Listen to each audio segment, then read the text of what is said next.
Long before libraries carried their tidy shelves of sacred texts, there were stories whispered on the edges of memory, half remembered by wandering tribes and carved into the dust of forgotten temples.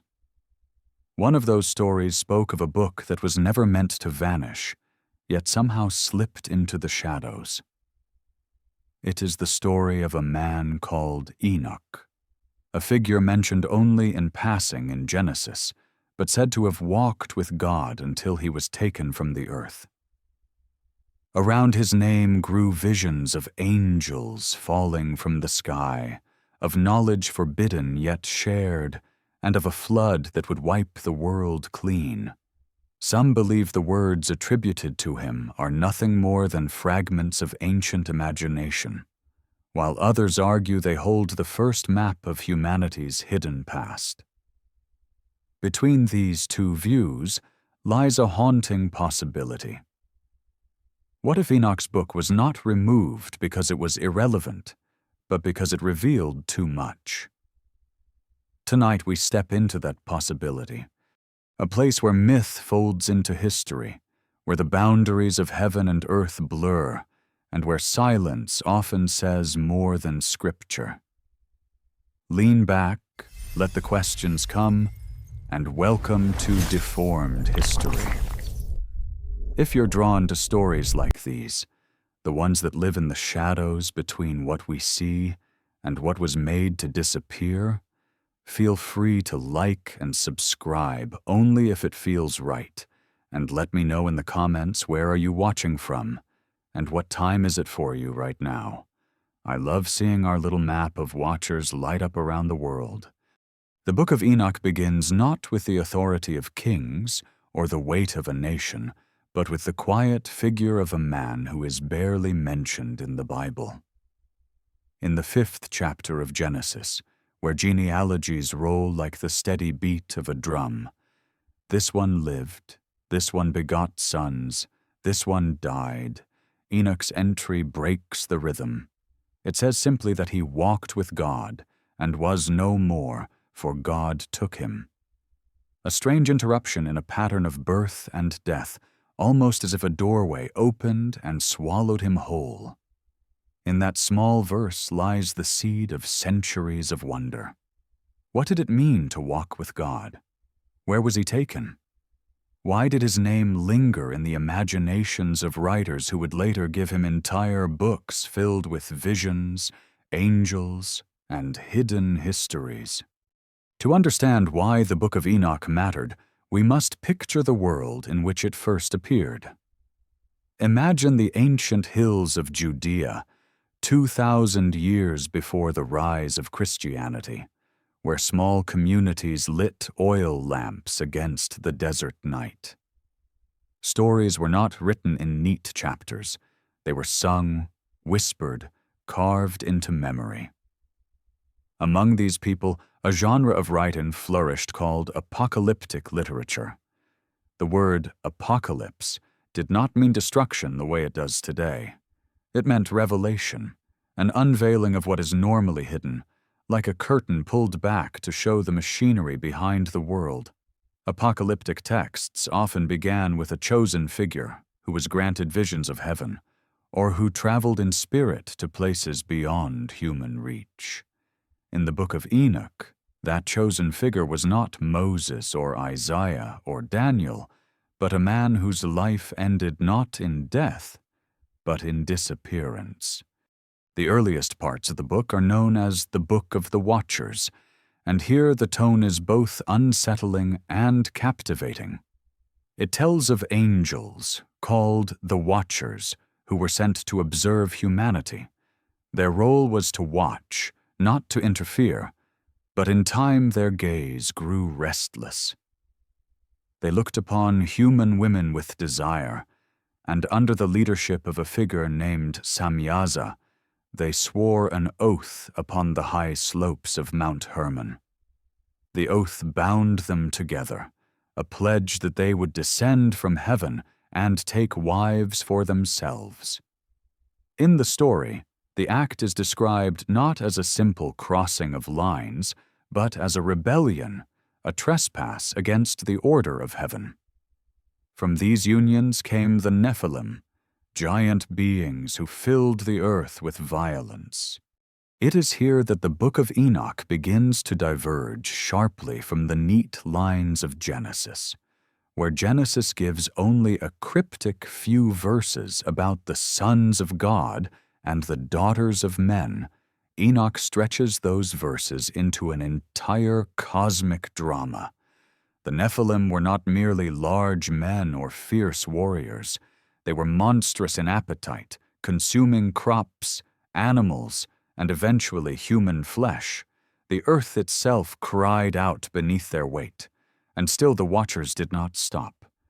They taught humanity secrets, the crafting of weapons, the use of cosmetics to alter the body, the signs of the stars for divination. To the ancient reader, these were not gifts of civilization, but distortions of it, knowledge delivered too early, before humanity was ready to hold it with wisdom. This picture of corrupted angels teaching forbidden skills is one of the reasons the book became both fascinating and feared. It suggests that evil was not born entirely from human weakness, but from celestial betrayal. The line between heaven and earth was crossed, and the result was chaos. For some, this explanation filled a void left by the official scriptures. Why did violence spread so quickly across the early world? Why did humanity fall so far that a flood was needed to cleanse it? Enoch's visions provided an answer. The corruption came from above. But the Book of Enoch is not simply a tale of ruin, it is also a story of intervention. According to the text, God looked upon the destruction and commanded archangels to act. Michael, Gabriel, Raphael, and Uriel each carried orders. One would bind Azazel, the angel blamed for teaching forbidden arts, and cast him beneath jagged rocks in the desert. Another would warn Noah of the coming flood. Still another would wage war against the Nephilim until their strength was broken. The fallen angels were hurled into Tartarus, a word borrowed from Greek myth, describing a deep prison beneath the earth. The blending of Jewish visions with Greek vocabulary is striking, as though the world of the text reached beyond one culture, absorbing fragments of others to tell its story. Picture this. The watchers chained in darkness, their eyes still glowing faintly in the pit, awaiting judgment. Above them, humanity trembling as the sky begins to gather clouds. The book paints a picture not of distant theology, but of drama unfolding on a cosmic stage. The voices of angels, the cries of giants, the silence of God before the storm. It is literature that was meant to stir both fear and awe. For the communities who first read or heard these words, the book served as both warning and comfort. Warning, because it told them that rebellion against divine order led to catastrophe. Comfort, because it showed them that heaven had not abandoned the earth, that even in times of violence, angels were sent to restore balance. This tension, between fear of judgment and hope of restoration, runs like a thread through all apocalyptic writings. And yet, beyond its religious meaning, the Book of Enoch also holds a strange allure for modern minds. When archaeologists uncovered fragments of it among the Dead Sea Scrolls in the 20th century, they realized it was no medieval invention or Ethiopian curiosity. It was ancient, older than much of the New Testament, shaped in the centuries before Christ. Scholars dated some sections as early as the 3rd century before the Common Era, written in Aramaic, the language of daily life in Judea. Later, it survived complete only in Ge'ez, the liturgical language of Ethiopia, preserved by a church isolated from Roman influence. That survival story alone feels almost miraculous, a text banned and forgotten across most of the world, kept alive in the highlands of Africa until European explorers stumbled upon it again. The rediscovery raised questions that still linger. Why was this book excluded from the Bible when early Christians clearly knew it and even quoted it? The Epistle of Jude in the New Testament echoes lines from Enoch almost word for word. Church fathers debated its visions. Some revered it, others distrusted it. By the 4th century, when councils began to settle the canon, the Book of Enoch was quietly set aside. Perhaps it was too strange, too filled with angels who could bleed, too comfortable with mysteries that could not be neatly folded into doctrine. Or perhaps it whispered truths that were inconvenient for a growing institution seeking unity. In the centuries that followed, the book's absence gave it an aura of danger. A forbidden text, a hidden story, a voice from before the flood, all of these descriptions made it irresistible to seekers of secrets. To read Enoch was to step into a world where heaven bent close to earth, where giants once walked, where knowledge was both gift and curse. Whether one believed the visions literally or symbolically, the effect was the same. It unsettled the ground beneath familiar history. As we move deeper into the story, we will see how these visions expand, how they speak not only of angels and giants, but of calendars written in the stars, of parables about the Son of Man, and of dreams that turn history into allegory.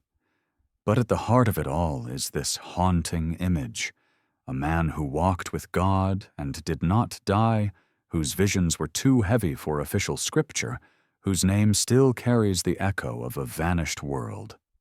Perhaps the reason Enoch endures is because he embodies a desire we all share, to glimpse what lies beyond, to walk past the edge of death and return with stories.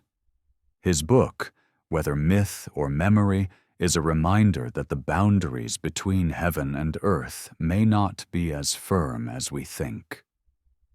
And as we listen, drifting between wakefulness and sleep, his voice still reaches across the centuries, asking us to consider a history far stranger than the one we were taught. The survival of the Book of Enoch is itself a kind of parable, as if the text had to vanish in order to be remembered. For centuries it lingered only in faint whispers, mentioned by early Christian writers, and then dismissed, until explorers in Ethiopia brought it back to Europe. Imagine the scene in the late 18th century when James Bruce, a Scottish traveler hardened by years in the deserts of North Africa, returned with heavy manuscripts bound in leather. He claimed to have secured them from the highlands of Abyssinia, where the Ethiopian church still treated Enoch as sacred scripture. In his hands were pages written in Ge'ez, the ancient liturgical tongue of a people who had kept their Christianity apart from Rome and Byzantium, guarding traditions that elsewhere had long since been abandoned. For Western scholars, it was like discovering a ghost, a book they had heard about for centuries but never truly seen. When Bruce presented one copy to the Bodleian Library at Oxford, another to the Royal Library of France, and kept one for himself, the weight of the manuscripts seemed to press upon European imaginations. Here, finally, was the forbidden book, real and tangible, no longer a rumor or a citation from a church father, but a voice from the Second Temple period, whispering across time. Yet the rediscovery did not instantly change the world. For decades, the manuscripts lay largely untouched. Scholars were cautious, even suspicious, wary of opening a door that might lead them into theological swamps. Only in 1821 did Richard Lawrence, an Oxford Orientalist, published the first English translation. His work was imperfect, riddled with errors, but it cracked open a sealed chest. Readers were astonished. Some saw in Enoch a confirmation of their faith, evidence that early Christians had access to a broader scriptural tradition. Others were unsettled, even disturbed, by the imagery of angels descending, binding themselves with oaths, and corrupting the earth with their secret knowledge. The book carried both the thrill of revelation and the sting of heresy. As the 19th century unfolded, more translations appeared. German scholars rendered the text in Latin, French intellectuals debated its cosmology, and theologians argued over its place in the chain of sacred literature. The fascination only deepened with the discovery of the Dead Sea Scrolls in the 20th century. Hidden in caves near Qumran, on the edge of the Dead Sea, were fragments of Enoch written in Aramaic. These were not medieval forgeries. They were ancient, dating to at least the 2nd century before Christ.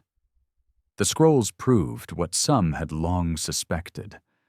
The Book of Enoch had been part of the world that shaped both Judaism and the birth of Christianity. It was not an isolated Ethiopian curiosity. It was a genuine piece of the ancient puzzle. To hold one of those fragments is to feel time compress. Imagine a small piece of parchment, brittle and brown, the letters still visible though faded, written by a hand that lived more than 2,000 years ago. Those lines, once read aloud in a community that feared Roman soldiers and dreamed of deliverance, now lie under glass in a museum.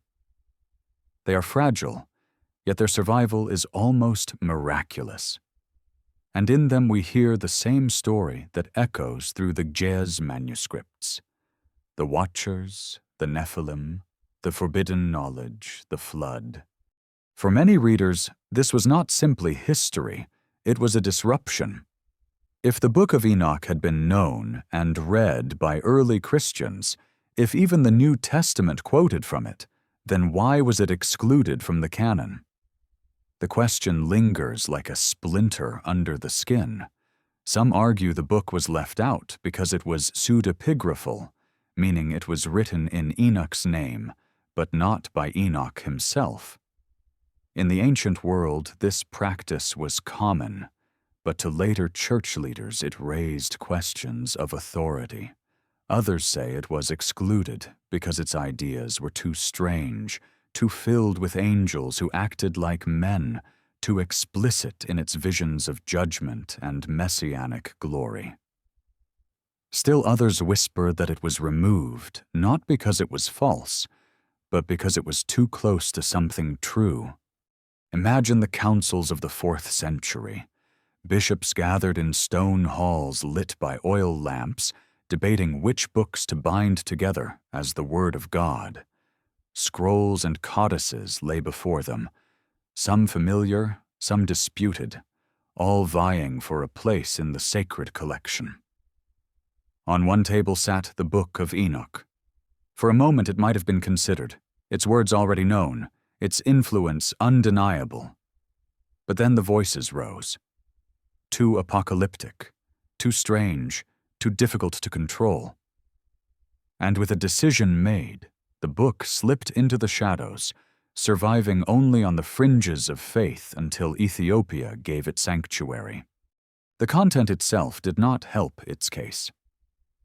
In the Book of the Watchers, angels teach humans how to forge swords and shields, how to paint their eyes with dark powders, how to read the stars in ways that promise power. For a faith seeking order, such teachings might have seemed dangerous. To say that the origin of war, vanity, and sorcery came not from human weakness, but from angelic corruption, was to shift the burden of sin away from humanity. It was to suggest that heaven itself bore some responsibility for the chaos of the world. This was theology too wild to domesticate, too unruly to sit beside the tidy genealogies of the canon. And yet, to those who read it, the book was alive. It breathed with visions that seemed to pierce the fabric of reality. One can imagine an ancient listener hearing the story of Samyaza and the 200 angels descending on Mount Hermon, their wings folding into the air, their eyes bright with forbidden desire. The mountains echo with their oath, the earth trembles with the birth of their offspring. Then comes the violence, the giants consuming everything, the cries of humans rising like smoke to heaven. And finally the judgment, Raphael binding Azazel beneath sharp rocks, Michael striking down the watchers, Gabriel unleashing destruction on the Nephilim, Uriel whispering to Noah of the flood to come. It is a story told not in the calm voice of doctrine, but in the thunder of myth. What makes the Book of Enoch even more remarkable is how it resonates with myths from cultures far beyond Judea.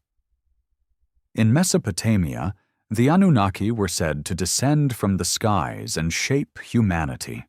In Greece, the Titans rebelled against the gods and were imprisoned in Tartarus. In Norse sagas, the Jotun, giant beings of chaos, clashed with the gods of Asgard. These stories, separated by geography and time, echo the themes of Enoch: divine beings crossing boundaries, forbidden unions, cosmic punishments. Perhaps this is coincidence, or perhaps it is a sign that humanity shares a deep memory, an archetype of rebellion written into our myths.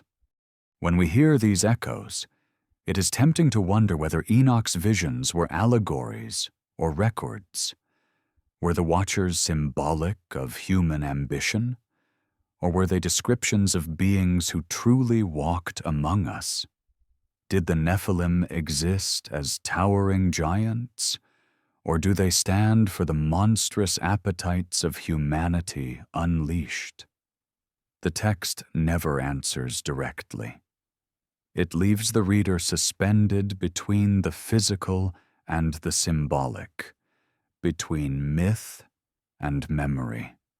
The rediscovery of Enoch in modern times has only sharpened these questions. Out-of-place artifacts like the Antikythera mechanism, with its gears predicting eclipses thousands of years before modern science, or the Baghdad battery, with its jars capable of producing electrical current, feel almost like footnotes to Enoch's claim that forbidden knowledge was given too soon. The alignments of ancient temples with stars, the precision of calendars carved in stone, the mysteries of sites like Göbekli Tepe and Yonaguni. All these discoveries press against the boundaries of what we think we know about early civilization. Perhaps that is why the Book of Enoch still matters. It unsettles. It whispers that history may not be as simple as we learned in school, that our ancestors may have carried memories of contact with beings beyond themselves, or at the very least, stories powerful enough to shape their sense of destiny. Whether myth or reality, the book refuses to stay silent. It survived fire, exile, and rejection, crossing continents and centuries until it stands here again, speaking into the quiet of the night. And as we drift with the story, we cannot help but feel that Enoch himself is still walking, not gone, not dead, but moving just beyond sight, carrying secrets too heavy for the official record, waiting for those who dare to listen. When people today speak of the Book of Enoch, they almost always mean the first and longest version, the one known simply as First Enoch. Yet what many forget is that there are 3 separate writings carrying the name, each born in a different time, each carrying its own voice. Second Enoch, sometimes called the Slavonic Enoch, survives in old church manuscripts from Eastern Europe, while Third Enoch, written in Hebrew centuries later, belongs to the mystical world of Merkabah visions, where chariots of fire and angelic palaces filled the imagination of early Kabbalists. Together they form a tapestry of traditions, but it is the first book of Enoch that draws us most powerfully, not only because it is the oldest, but because it sets the stage for everything that follows. To place it in time, we must step into the era known as the Second Temple period, roughly between the rebuilding of the Jewish temple in the 6th century before Christ and its destruction by the Romans in 70 AD. It was a world of empires shifting like sand. The Persians who allowed the exiles to return, the Greeks whose culture spread under Alexander, and later the Romans whose legions cast long shadows across Judea. Within this turbulence, apocalyptic visions flourished. For communities caught between foreign rulers and their own longing for divine justice, it made sense to imagine heavenly secrets revealed to chosen figures. Enoch, the one who walked with God, became the perfect vessel for such revelations. The earliest sections of First Enoch may date back as far as the 3rd century before Christ, written not in Hebrew but in Aramaic, the everyday language of the people. This alone set it apart. Hebrew was the tongue of Scripture, of priests and scribes, but Aramaic was the language of the market, the home, the whisper. In choosing that language, the authors made a statement. These visions were not locked away in the temple. They were meant for the people themselves.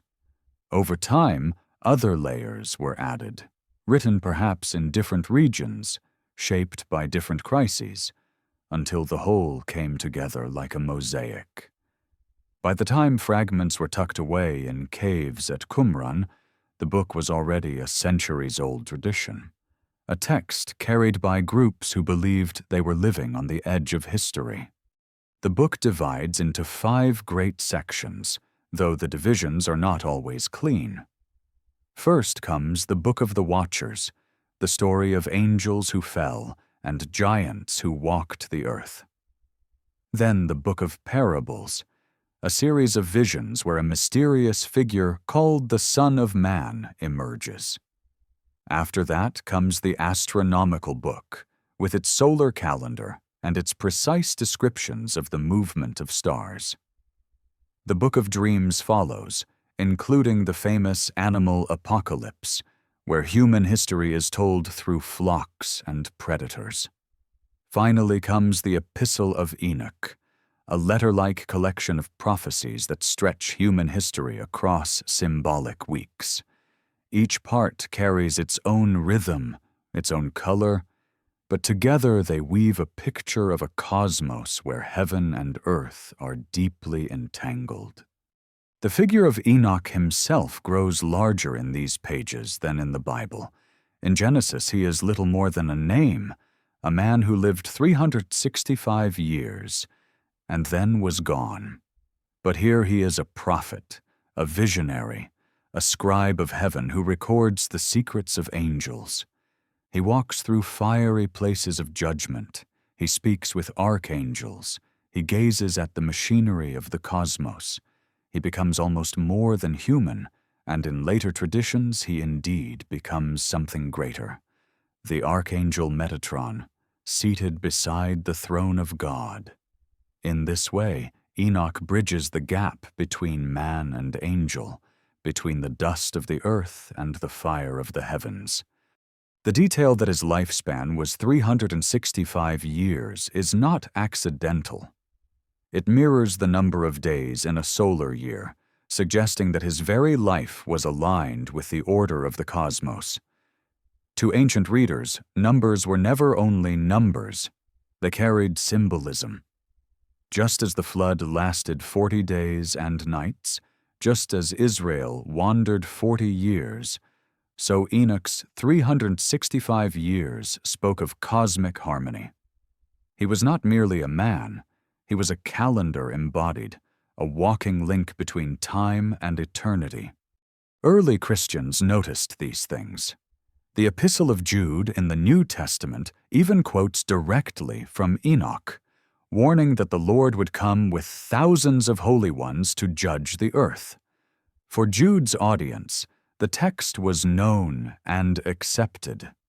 Church fathers like Justin Martyr, Irenaeus, and Tertullian all cited it, some with approval, some with caution. Origen, one of the great theologians of Alexandria, knew its contents. Even Augustine, though skeptical, acknowledged its existence. The book was part of the conversation in the first centuries of Christianity. Only later did it fade, when the canon narrowed and the boundaries of Scripture hardened. What is striking is how the themes of Enoch echo across cultures. In Mesopotamia, ancient myths tell of gods descending to mix with mortals. In Greece, the sons of gods and human women produced heroes and monsters. In Norse lore, the giants roamed as enemies of the gods. Everywhere we see the same pattern, a crossing of the boundary between divine and human, followed by chaos, followed by judgment. Was this simply the human imagination repeating itself, or was it a memory of something deeper, carried like a scar across civilizations?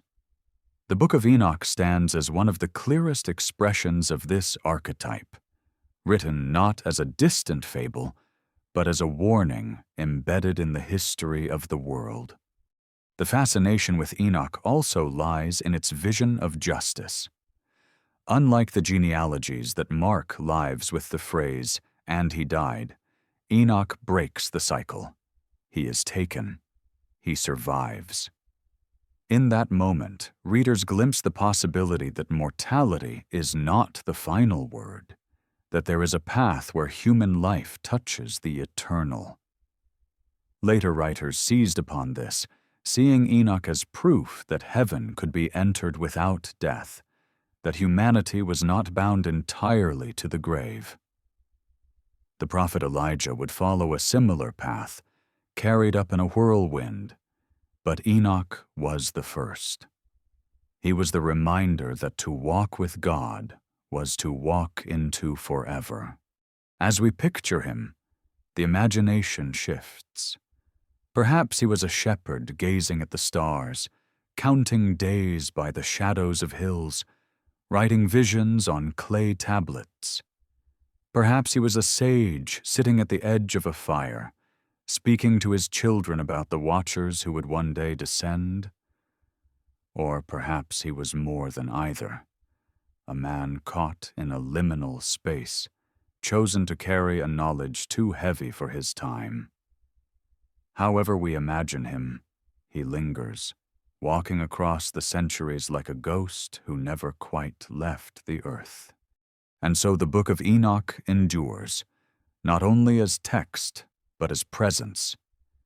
It pulls us into a universe where the heavens lean close, where angels are not distant abstractions, but beings capable of passion and rebellion, where numbers carry cosmic meaning, where the fate of humanity is bound to the choices of watchers above. It unsettles because it refuses to let us believe the world is ordinary. It whispers that the fabric of reality is fragile, that behind the surface of history lies a drama older and larger than we were taught. As we close this part of the story, the figure of Enoch stands at the threshold, not fully human, not fully angel, a bridge between worlds. His book, preserved through centuries of silence, reminds us that there may always be more to the story of our beginnings than we dare to admit. And as we listen in the stillness of night, the echo of his steps, the man who walked with God and was no more, continues to follow us into dreams. The Book of the Watchers, the first great section of First Enoch, opens like a curtain pulled back on a cosmic rebellion. It tells not only of angels gazing down at the daughters of men, but also of how they stepped across the line between heaven and earth. Imagine the moment. 200 celestial beings, once radiant in the service of the Most High, standing on the high slopes of Mount Hermon as night spread across the land. Their leader, Samyaza, hesitated, knowing the gravity of what they were about to do, but the others pressed him to swear. One by one they bound themselves with an oath, sealing their fate. From that mountaintop they descended, wings folding against the wind, until they walked among humans not as messengers but as lovers. It is a story of desire mingled with defiance, a story where heaven itself seems to stumble. From these forbidden unions came the Nephilim. In Genesis, they are given only the briefest mention, a mysterious footnote in the march of genealogies. But here they dominate the stage, beings of extraordinary size and strength, their appetites unquenchable.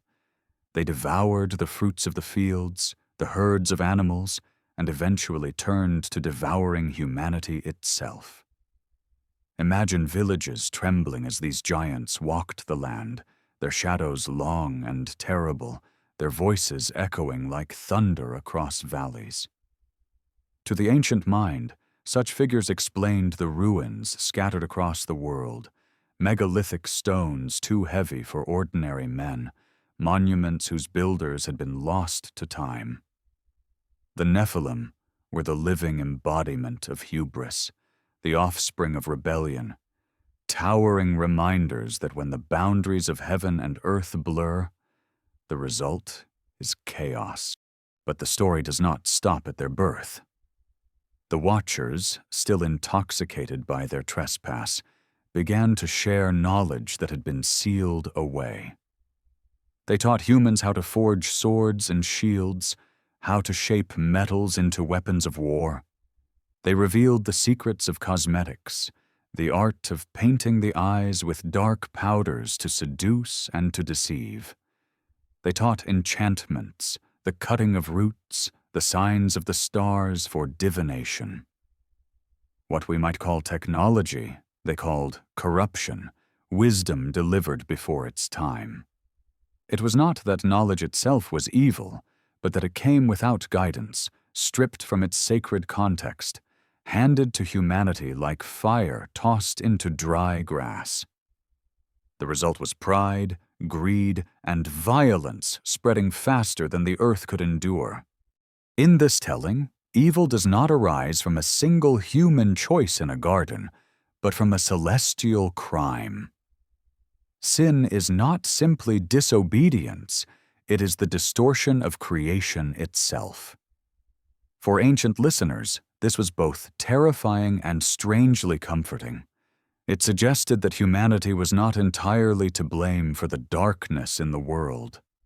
The corruption began above, with beings who should have known better, beings whose arrogance unleashed destruction. Yet this also meant that judgment would come not only for humans, but for angels. The cosmos itself would be cleansed. The cries of the earth rose to heaven, and the Most High responded. Here the drama swells with the arrival of archangels, each bearing a task. Raphael was commanded to bind Azazel, the one who had revealed the secrets of warfare, and to cast him into a pit in the desert, covering him with sharp stones until the day of judgment. Gabriel was sent against the giants, stirring them to battle until they destroyed each other. Michael, the great warrior, was tasked with binding the rest of the Watchers and casting them into the depths of Tartarus, a word borrowed from Greek myth to describe a prison so deep that no light reached it. Uriel was dispatched to warn Noah of the flood that was coming, for the world had been polluted beyond repair. The image of Tartarus is one of the most haunting in the book. It is not a vague spiritual separation, but a place of chains and darkness, a subterranean abyss where even angels could be bound. To say that divine beings could be imprisoned was to shatter the common notion that they were beyond suffering. It meant that judgment was universal, that no one, not even those of heaven, could escape accountability. Perhaps this was one reason the book became suspect in later centuries. It was too bold, too unsettling, too clear in its vision of a cosmos where even angels fall under law. The destruction of the Nephilim completes the tragedy. Their strength, once their glory, became their downfall as they turned against one another in violence. Blood filled the earth, and the waters of the flood rose to wash away the corruption. In this version, Noah's story is not merely about human wickedness, but about a world poisoned by celestial rebellion. The ark becomes not just a vessel of survival, but a symbol of divine reset, a chance to wipe away the stain of angelic trespass. To read Enoch's account is to feel the weight of Genesis deepen, as though the gaps in Scripture are suddenly filled with a dark and dramatic backstory. For some, this vision is myth, a story told to explain evil in a way that satisfied ancient minds. For others, it is memory, a record of events that once unfolded on the earth, passed down in whispers until they were written in ink. What makes the Book of the Watchers so powerful is that it refuses to let us settle easily. It blurs the line between metaphor and history, demanding that we wrestle with both.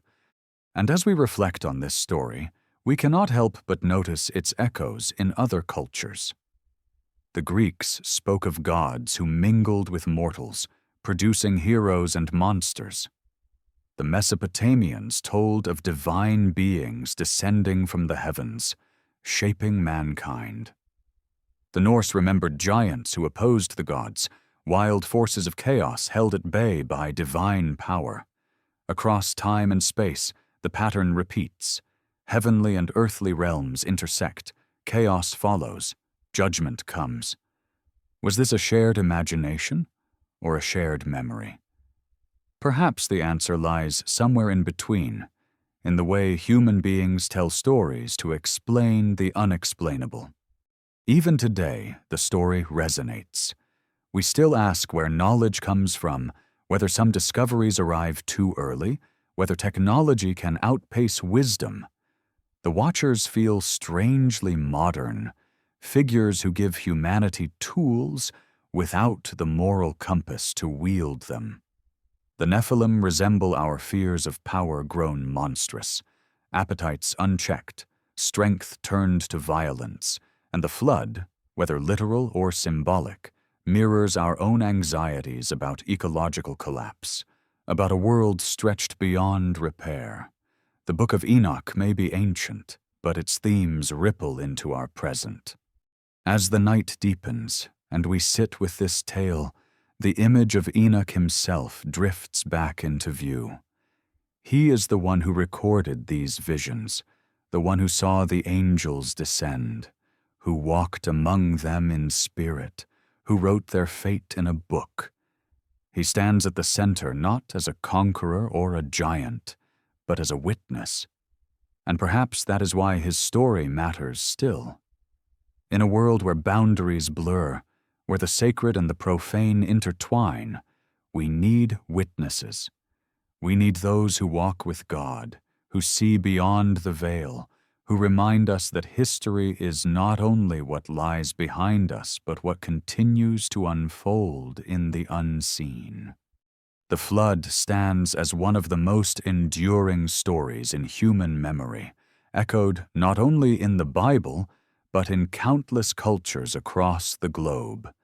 In the Book of Enoch, the flood is no simple act of cleansing, but the climax of a cosmic drama, the answer to a rebellion that began in the heavens.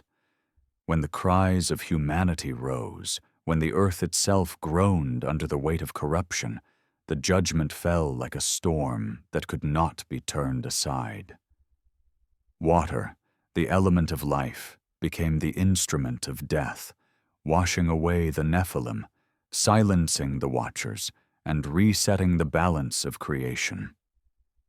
To the listener, the flood is both terrifying and strangely reassuring. Terrifying because it reveals how fragile the world is when order collapses. Reassuring because it proves that even in chaos, there is a hand that moves to restore. In Genesis, Noah is the chosen figure, righteous in his generation, a man who found favor with God. In Enoch's telling, he is still central, but the context around him grows richer, stranger, more haunting. He is not simply a good man in a wicked world. He is the descendant of a line touched by the mysteries of heaven. Enoch himself is his great-grandfather, the one who walked with God and vanished. Through that lineage, Noah carries something unusual, something that makes him the vessel of survival. The Book of Enoch suggests that Noah's birth was marked by signs, his eyes glowing with a brightness that startled his father Lamech, who feared the child might not even be human. Only after consulting Enoch, who reassured him that the child was chosen, did Lamech rest. In this detail, we see how the flood narrative expands. Noah is not just chosen after birth. He is marked from the beginning, part of a plan that reaches back generations. Picture the ark not as a children's tale with pairs of animals marching neatly 2 by 2, but as a desperate fortress built against a sky that would not relent. The Book of Enoch makes clear that the flood wasn't only to erase human sin, but to rid the world of angelic corruption. The giants, born of heaven and earth, had left scars too deep for time alone to heal. Only water could wash them away. As the rains fell and the fountains of the deep broke open, the cries of the Nephilim must have echoed across valleys, voices like thunder silenced by rising seas. The ark creaked under the weight of life, while outside the old world drowned. But there is more than destruction here. There is also renewal. The flood is both ending and beginning, judgment and mercy. To those who heard Enoch's words in ancient times, it was a reminder that no empire, no power, no corruption could stand forever. Eventually the flood comes. Sometimes it is water. Sometimes it is fire. Sometimes it is the collapse of kingdoms or the unraveling of pride. But always it comes, and always there is a remnant that survives. This story, told in Enoch, resonates with myths from far corners of the world. In Mesopotamia, long before the book of Genesis was written, the Epic of Gilgamesh told of a flood sent by the gods to destroy mankind, with one man warned to build a vessel. In India, the tale of Manu speaks of a great deluge and a giant fish guiding the chosen survivor. In the traditions of the Americas, tribes from the Andes to the Great Plains remember floods that reshaped the earth.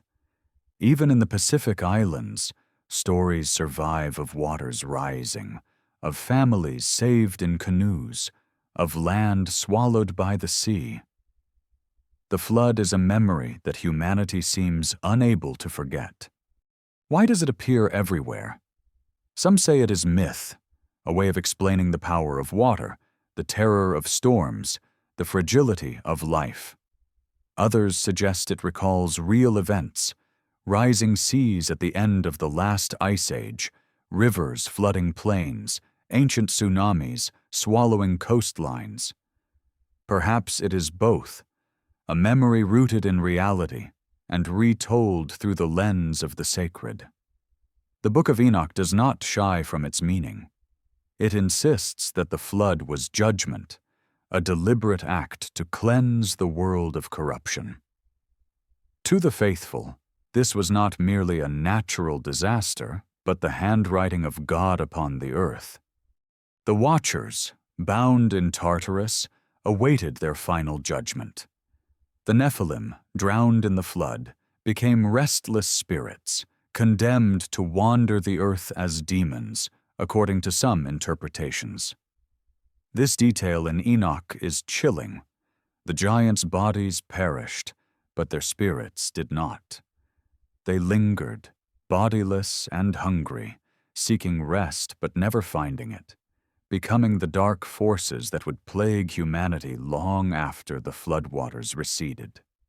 In this way, Enoch links the rebellion of the Watchers not only to ancient chaos, but to the ongoing struggle against evil in every generation.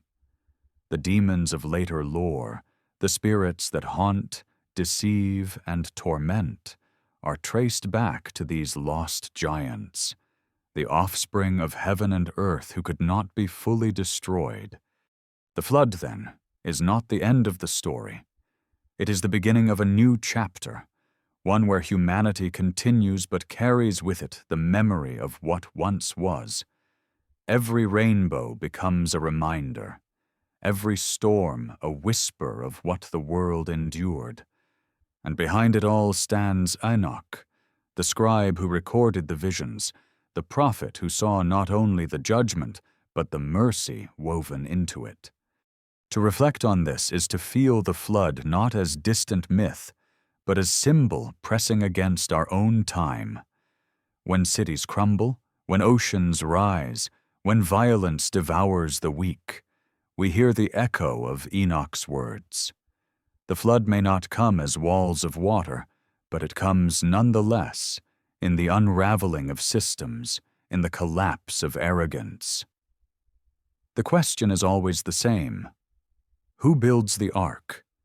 Who listens to the warning when others laugh? Who survives when the old world falls away? For those who listen to the Book of Enoch, the answer is clear.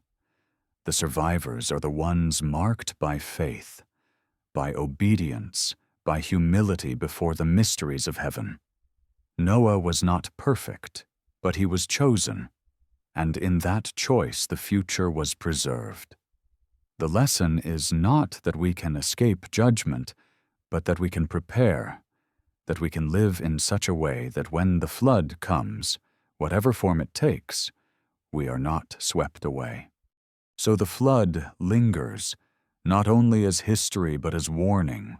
It reminds us that the world has ended before, that civilizations have drowned, that knowledge can corrupt, that power can consume itself. And it reminds us that even in destruction there is hope, that the ark still floats, that renewal still waits on the other side. The Book of Enoch does not tell this story to terrify, but to awaken, to whisper in the quiet of night that the waters may rise, but so too does the promise of survival.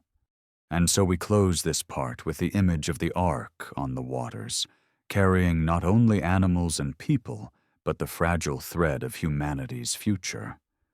The world outside is silent, drowned in judgment, but inside the vessel life waits, seeds of a new beginning carried across the chaos. It is a picture both sobering and tender, a reminder that even when the heavens rage, the story is not finished. The flood is never the final word. The flood receded, and the ark came to rest upon the mountains, but the echoes of what had been washed away did not vanish so easily. In the Book of Enoch, the story does not end with the rainbow or the covenant. It lingers in the shadows of what remained.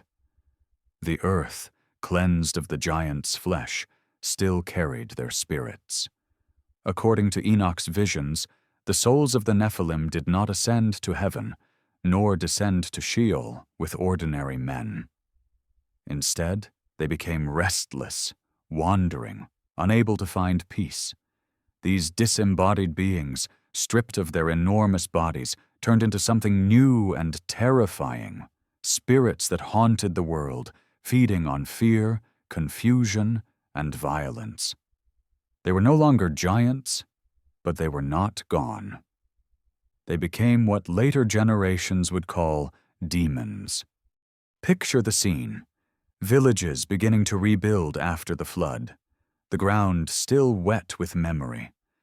Families plant seeds in fresh soil, children laugh near rivers that had once roared with destruction, and smoke rises from simple hearths. Yet in the quiet of the night, strange things stir. Crops fail without reason. Shadows move where no light falls. Dreams are disturbed by whispers that leave men restless and women afraid. The people cannot see them, but they feel them, spirits angry and hungry, bound to the earth by the rebellion of their parents, seeking to harm because they themselves cannot rest.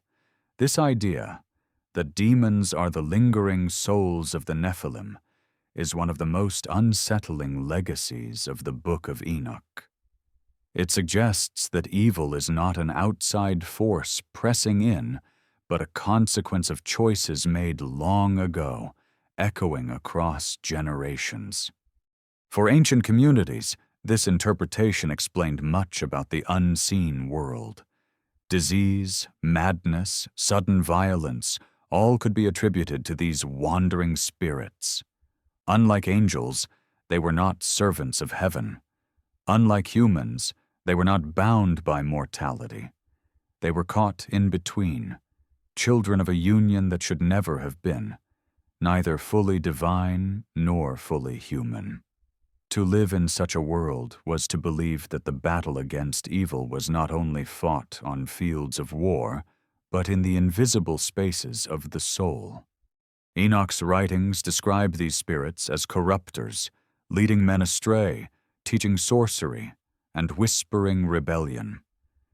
And yet, in a strange twist, their presence also made clear the need for vigilance and faith.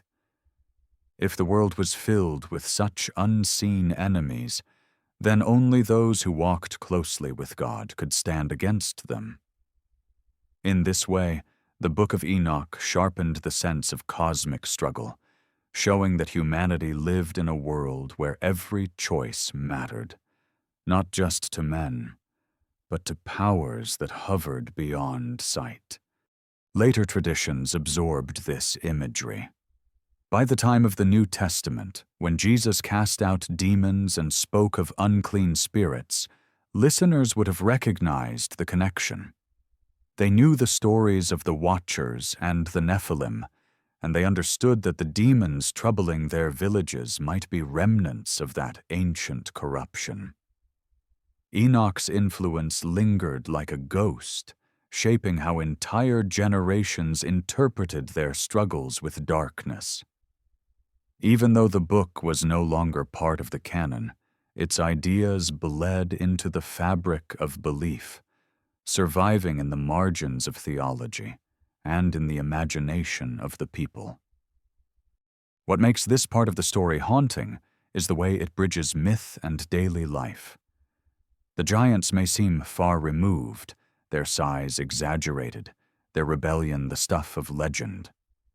But demons, unseen forces that whisper and torment, feel close, intimate, almost familiar. Every culture has tales of spirits that linger, of presences that disturb the living. Whether called ghosts, jinn, yokai, or poltergeists, the idea that the dead can remain and trouble the living is nearly universal. The Book of Enoch gave that universal fear a specific origin. The giants were drowned, but their souls remained, chained not in heaven or hell, but to the very earth they once dominated. This theme of corruption that outlives the flesh resonates in ways that feel painfully modern. We see how choices, once made, echo long after the actors are gone. Wars fought generations ago leave scars that still shape nations. Injustices committed centuries back still ripple into the present, leaving behind wounds invisible but real. The Nephilim may be gone, but their restless spirits are a metaphor for all the evils that refuse to stay buried, for the shadows that walk beside us even when we think the flood has washed them away. Yet the Book of Enoch does not stop with despair. It insists that these spirits, though powerful, are not ultimate. Judgment awaits them, as it awaits the watchers, as it awaits all things that corrupt creation. In this way, Enoch's vision is both dark and hopeful. It acknowledges the depth of evil. It does not pretend it is only a human flaw or a passing accident. But it also insists that evil is not eternal. Even the restless spirits of giants will one day meet their end. As we picture this struggle, we might imagine Enoch himself walking through visions of the future, guided by angels who show him not only the rebellion of the watchers, but the lingering consequences of their actions. He sees the floodwaters receding, the ark resting, Noah stepping onto dry ground. He sees the joy of survival, the rebuilding of life. And then, in the shadows of night, he sees what the survivors cannot. Spirits moving like smoke through the land, whispering, waiting, haunting. He records it not to terrify, but to prepare, so that those who read his book will not be blind. Perhaps this is why the Book of Enoch felt too unsettling for the canon. To say that demons were not merely fallen angels, but the offspring of angels and humans, was to complicate the neat lines of theology. It was easier to say they were rebels cast from heaven than to admit they were the restless dead of giants, reminders of a time when heaven itself trespassed. It was easier to silence the book than to live with its implications. Yet the stories could not be silenced. They survived in whispers, in apocryphal writings, in the way people told their children why shadows sometimes feel alive. And so the world after the flood is not as clean as we might imagine. It is a world still marked by rebellion, still haunted by consequences. The rainbow may promise no flood will come again, but it doesn't promise that evil has been erased. The Book of Enoch forces us to sit with that tension, to accept that even when the waters recede, the battle is not over. As the night deepens and we let the story settle, we can almost feel those restless spirits at the edge of imagination, watching, waiting, whispering. They remind us that the past is never fully gone, that the choices of those who came before us still shape the air we breathe. But they also remind us that judgment is not finished, that the story continues, that there is always more to be revealed.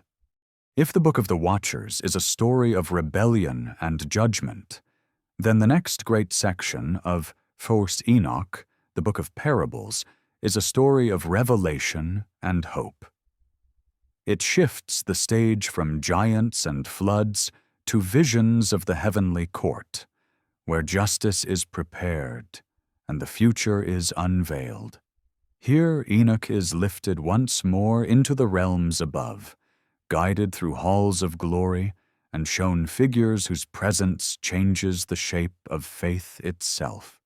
Among them appears one of the most mysterious characters in all ancient Jewish literature, a figure known as the Elect One, the Righteous One, and most strikingly, the Son of Man. This title, Son of Man, had long been familiar to Jewish ears, used in the Hebrew Scriptures to describe human frailty or simply mankind itself. But in the Book of Parables, it carries a weight far beyond the ordinary. The Son of Man is not just immortal. He is radiant, pre-existent, hidden with God from the beginning of time. He sits on a throne of glory beside the Lord of Spirits, the name Enoch uses for the Almighty. To him is given authority over kings and nations, judgment over angels and men, and honor from every creature. For a Jewish text written centuries before Christianity, this description is extraordinary, almost shocking. It presents not just a savior figure, but one who is both human and divine, judge and redeemer, ancient and yet revealed at the appointed hour. Imagine Enoch standing in this vision, his eyes lifted to a throne of brilliance, hearing choirs of angels and seeing books opened in the heavenly court. The deeds of men and spirits are read aloud, and one by one destinies are assigned. The wicked, both human tyrants and rebellious angels, are cast down into fire and darkness. The righteous are lifted into light, gathered into eternal peace. And at the center of it all, seated beside the Lord of Spirits, is the Son of Man, calm and radiant, his face shining with wisdom that pierces like the sun. For early readers, this vision must have been overwhelming. To see a messianic figure so clearly defined, so exalted, was unusual. In most Jewish texts of the time, the Messiah remained shadowy, a king to come, a restorer of Israel, but rarely described in such cosmic detail. Here, however, the Son of Man is not only Savior of Israel, but ruler of the universe. His authority stretches beyond tribes and nations, reaching into the heavens themselves. He is no ordinary leader. He is a being of light, chosen from before the creation of stars. This imagery did not fade. Centuries later, when Jesus referred to himself as the Son of Man, listeners would have remembered these words. Some may have thought of Daniel's vision, where one like a Son of Man comes with the clouds of heaven. But others, especially those familiar with Enoch's parables, would have heard a deeper resonance. The figure enthroned beside God, the judge of all, the one to whom honor and worship are given. To call oneself the Son of Man was not a simple statement of humility. It was a claim wrapped in divine mystery, echoing the visions Enoch recorded long before. The Book of Parables also introduces a scene of repentance and mercy. Even as judgment is prepared, there is still a chance for the wicked to turn back. Enoch hears that before the final day arrives, time is given, space for repentance, opportunities for those who have strayed to change their ways. This balance between mercy and justice gives the vision its humanity. The Son of Man is not only judge, but redeemer, offering light before darkness falls. To those who heard these words in times of oppression, when corrupt rulers seemed untouchable and violence filled the land, such a vision was both comfort and warning. Comfort, because it promised that injustice would not last forever. Warning, because it insisted that no one could escape the gaze of heaven. The setting of these visions is described with imagery that feels both strange and familiar. Rivers of fire flow before the throne. Books are opened, heavy with the deeds of men. Angels stand in ranks, their faces solemn, their garments white.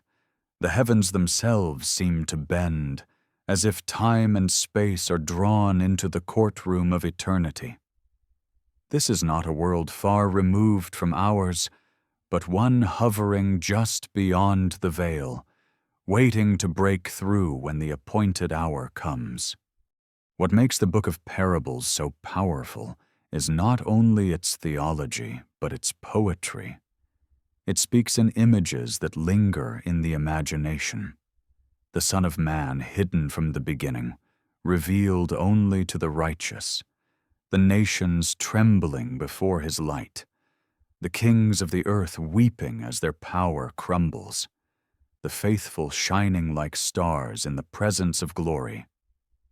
It is language meant to stir the heart, to awaken a longing for justice, to remind hearers that history is not an accident, but a drama moving toward resolution.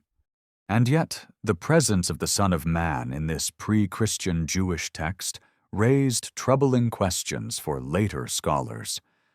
Why does a figure so closely resembling the Christian Messiah appear here centuries before Jesus? Was Enoch's vision a prophecy of what was to come? Or was it a product of hopes and dreams circulating among Jewish groups in those days? Some scholars argue that the Book of Parables was written in the 1st century before Christ, when messianic expectation burned bright, and that the figure was a symbolic expression of those hopes. Others wonder whether the vision carried a deeper truth, one that reached beyond cultural context into the fabric of reality itself. The fact that the Book of Parables was excluded from the canon may have been due in part to this very clarity. Its messianic figure was too defined, too exalted, too close to claims that Christianity would later make about Jesus.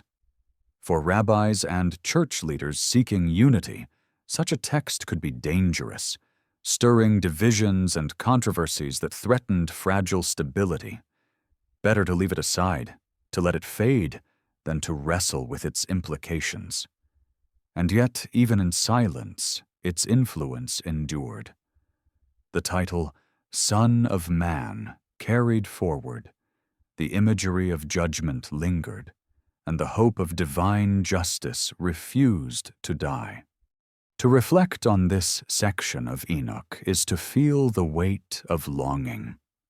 Every generation has looked at its world and wondered whether justice will ever come, whether the wicked will always prosper, whether the righteous will always suffer. The Book of Parables answers with a vision that is both terrifying and beautiful. Justice will come, but it will not be only destruction, it will be renewal. The Son of Man will judge, but he will also redeem. His presence is both light and fire, mercy and wrath, beginning and end.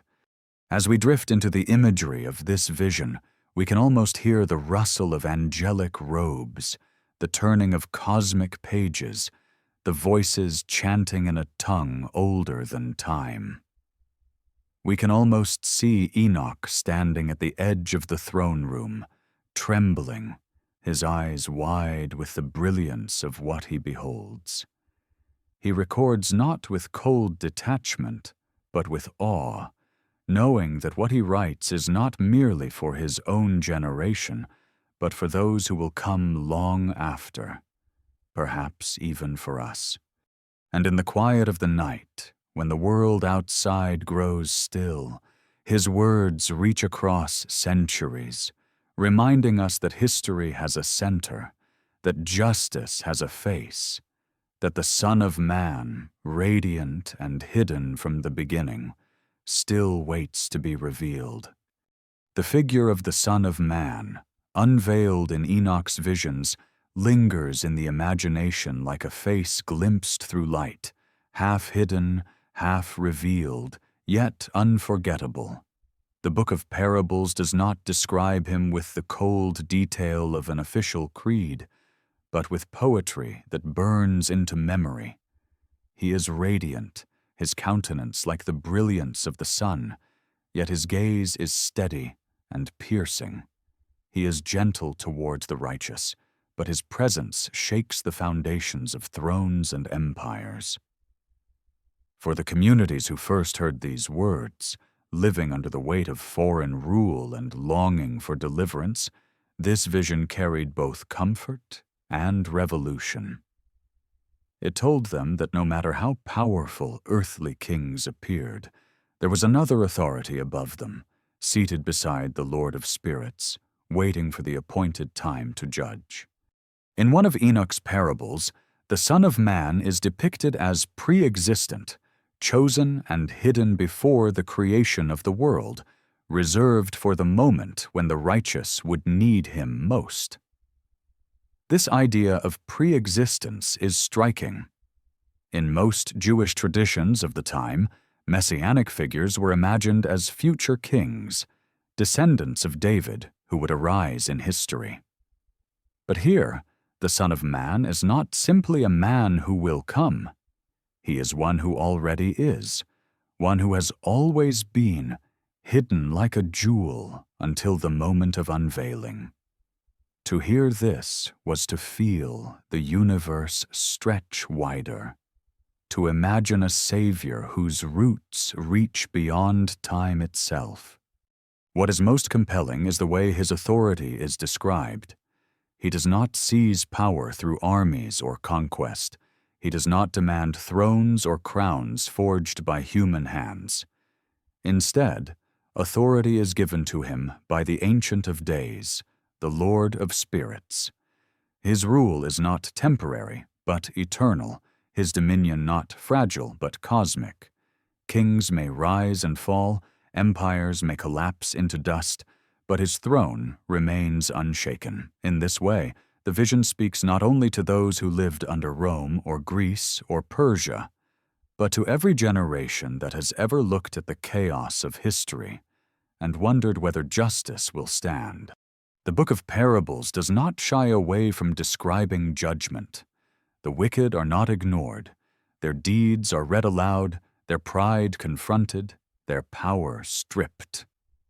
Tyrants who thought themselves invincible are cast down. Angels who abandoned their stations are bound in chains.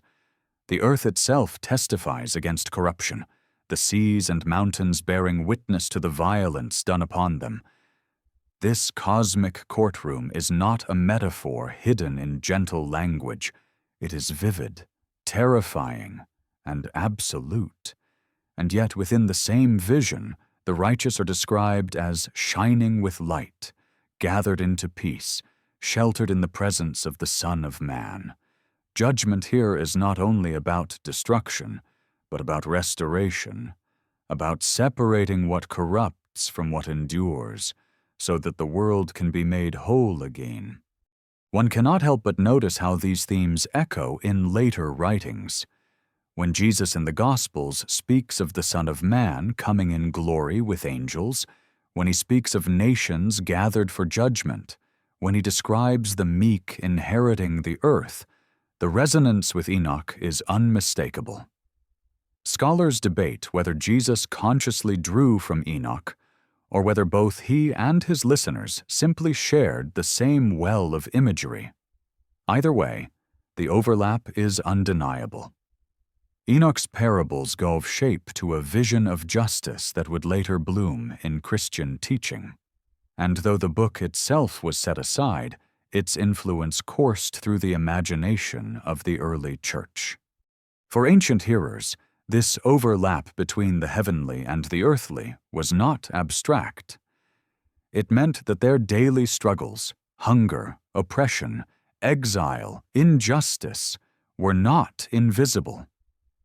They were written into the books of heaven, recorded for the day when the Son of Man would judge. Their tears were not wasted. Their suffering was not forgotten. Every act of cruelty, every abuse of power, every lie told by rulers to preserve their thrones would be weighed against the scales of eternity. Such a vision gave courage to endure, strength to resist, hope to keep living when the world seemed impossible. The imagery of books is especially powerful. Enoch sees volumes opened in heaven, each containing the deeds of humanity. Nothing is lost. Nothing slips away. To a people without libraries or digital archives, this image of divine record-keeping was profound.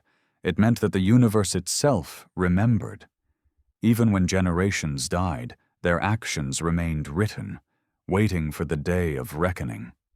To us, accustomed to files and data, the image may seem simple, but to them, it was staggering.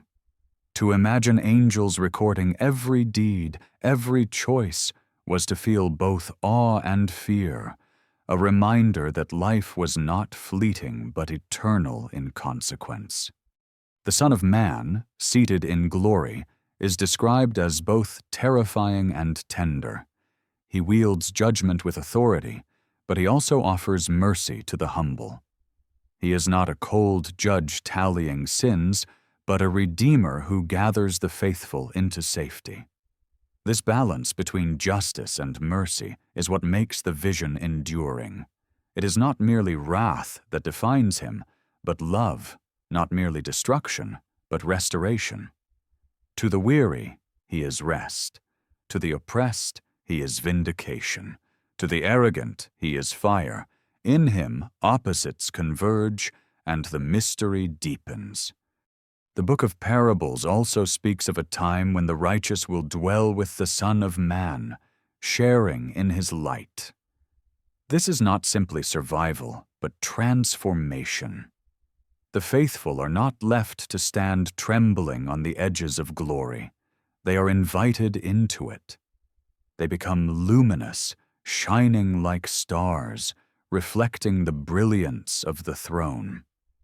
To imagine this is to see humanity not as broken and small, but as destined for something far greater, caught up into a story that began before creation. It is easy to see why such visions stirred both hope and unease. For those who longed for justice, the promise was like water in the desert. But for those in power, for rulers and priests and even angels who feared accountability, the vision was threatening. A throne above thrones, a judge above judges, a Son of Man who owed his authority not to councils or empires, but to the Lord of spirits. Such a figure could not be controlled. Perhaps this is another reason the Book of Enoch was left aside.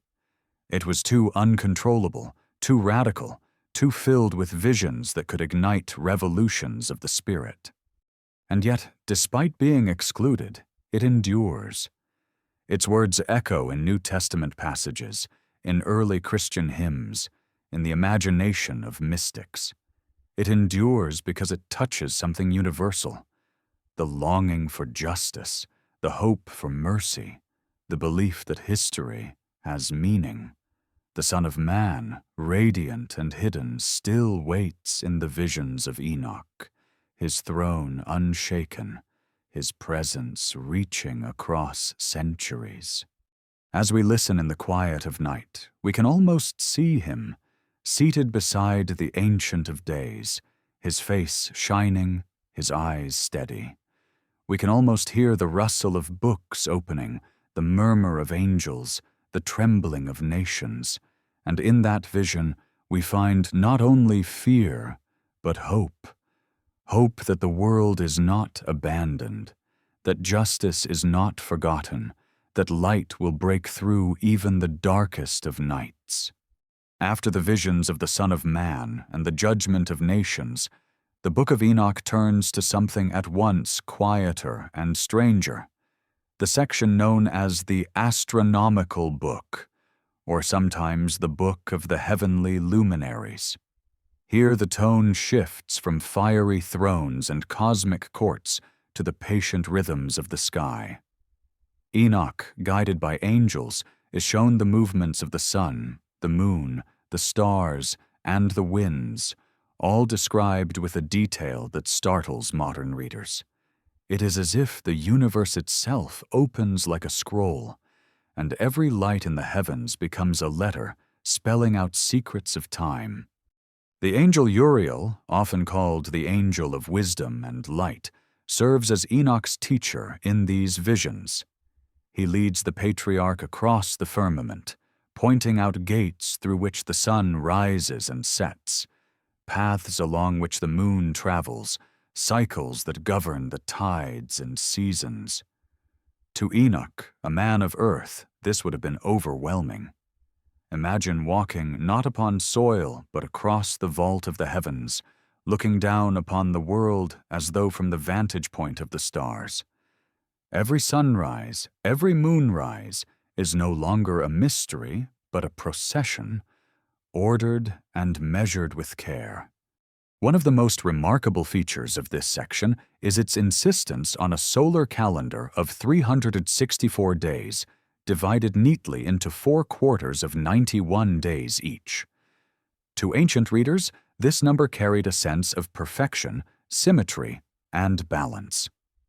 A year of 364 days, divisible by 7, allowed festivals and Sabbaths to fall on the same days year after year, creating an eternal rhythm unmarred by drift. The lunar calendar used by many of Enoch's contemporaries, with its irregular months and adjustments, seemed chaotic in comparison. For the community that treasured these writings, likely the sect at Qumran who stored the Dead Sea Scrolls, the solar calendar was not merely practical, but sacred, reflecting the order of heaven itself. Modern readers, familiar with a solar year of 365 days, might smile at the slight discrepancy. But to dismiss it as error is to miss its beauty. The point was not astronomical precision as we understand it today, but theological harmony. The universe in Enoch's vision was not random. It moved in patterns, cycles, predictable and trustworthy, because it was designed. The stars were not distant balls of gas, but messengers, their courses testimony to divine order. To look at the heavens was to read a scripture written not in ink, but in light. Imagine Enoch standing beneath a desert sky, the stars stretched like a river of fire overhead. With no electric lights to dim them, the heavens must have seemed endless, alive, pulsing with mystery. Into that sky Uriel spoke, naming constellations, marking paths, revealing gates of sunrise and sunset. The Milky Way shimmered like a celestial road, and Enoch was told that angels moved upon it, guiding the courses of stars. To those who heard these words, the heavens were no longer silent. They were alive, filled with meaning, filled with presence. The astronomical book also carries a note of warning. Uriel tells Enoch that when the heavenly bodies do not follow their proper paths, when the moon and sun fall out of sync, when the stars stray from their appointed courses, chaos follows on earth. Crops fail, seasons falter, floods and droughts strike. To the ancients, the link between heaven and earth was intimate. Disorder above meant disorder below. By watching the skies, one could glimpse the state of creation itself. Even today, when we see shifting climates and changing seasons, the old intuition lingers, that the balance of the heavens and the balance of the earth are tied together in ways deeper than we know. For the Qumran community, who preserved these writings, the solar calendar was a mark of identity. They saw themselves as children of light, keepers of true time, set apart from those who followed the lunar calendar of the Jerusalem priests. Their lives were ordered by the heavens, their festivals aligned with the path of the sun. To read the astronomical book was to feel that one belonged not to a city or nation, but to the very fabric of the cosmos. Their days were not accidents. They were part of a divine rhythm written in the stars. This fascination with heavenly order resonates far beyond Judaism. The Egyptians aligned their pyramids with the rising of certain stars. The Mayans tracked the cycles of Venus with breathtaking accuracy. The Babylonians mapped constellations and assigned them meaning. Across the world, ancient cultures turned their eyes upward and found in the sky not emptiness but order, not silence but guidance.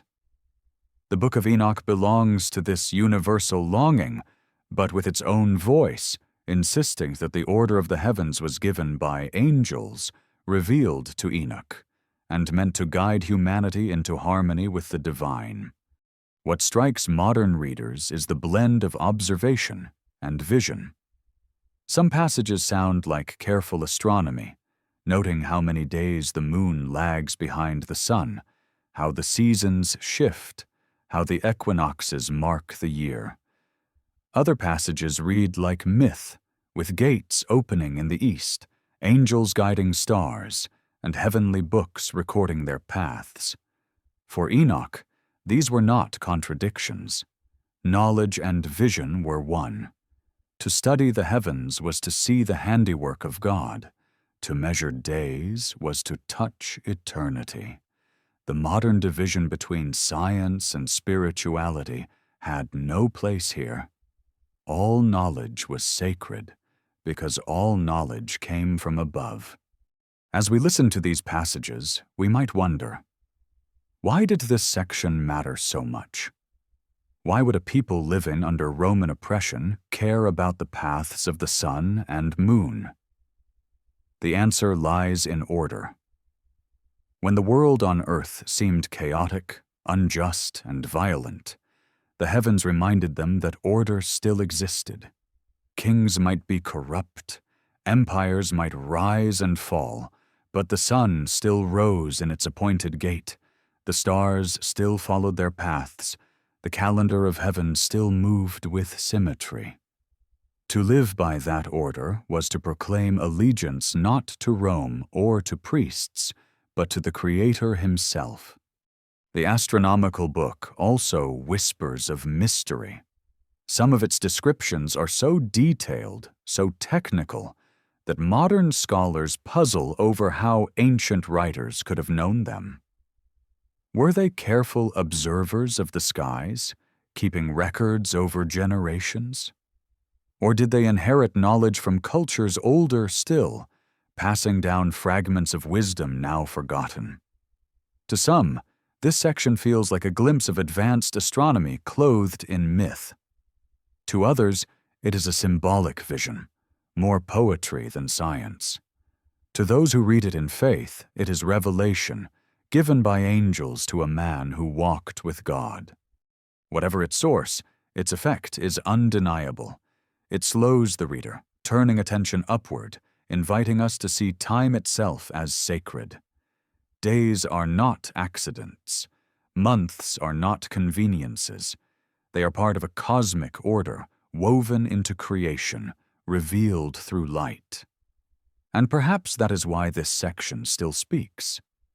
In a world where time often feels fractured, where days blur in noise and haste, Enoch's vision calls us to look at the sky and remember that time can be holy, that the turning of the sun and moon is not meaningless but full of mystery.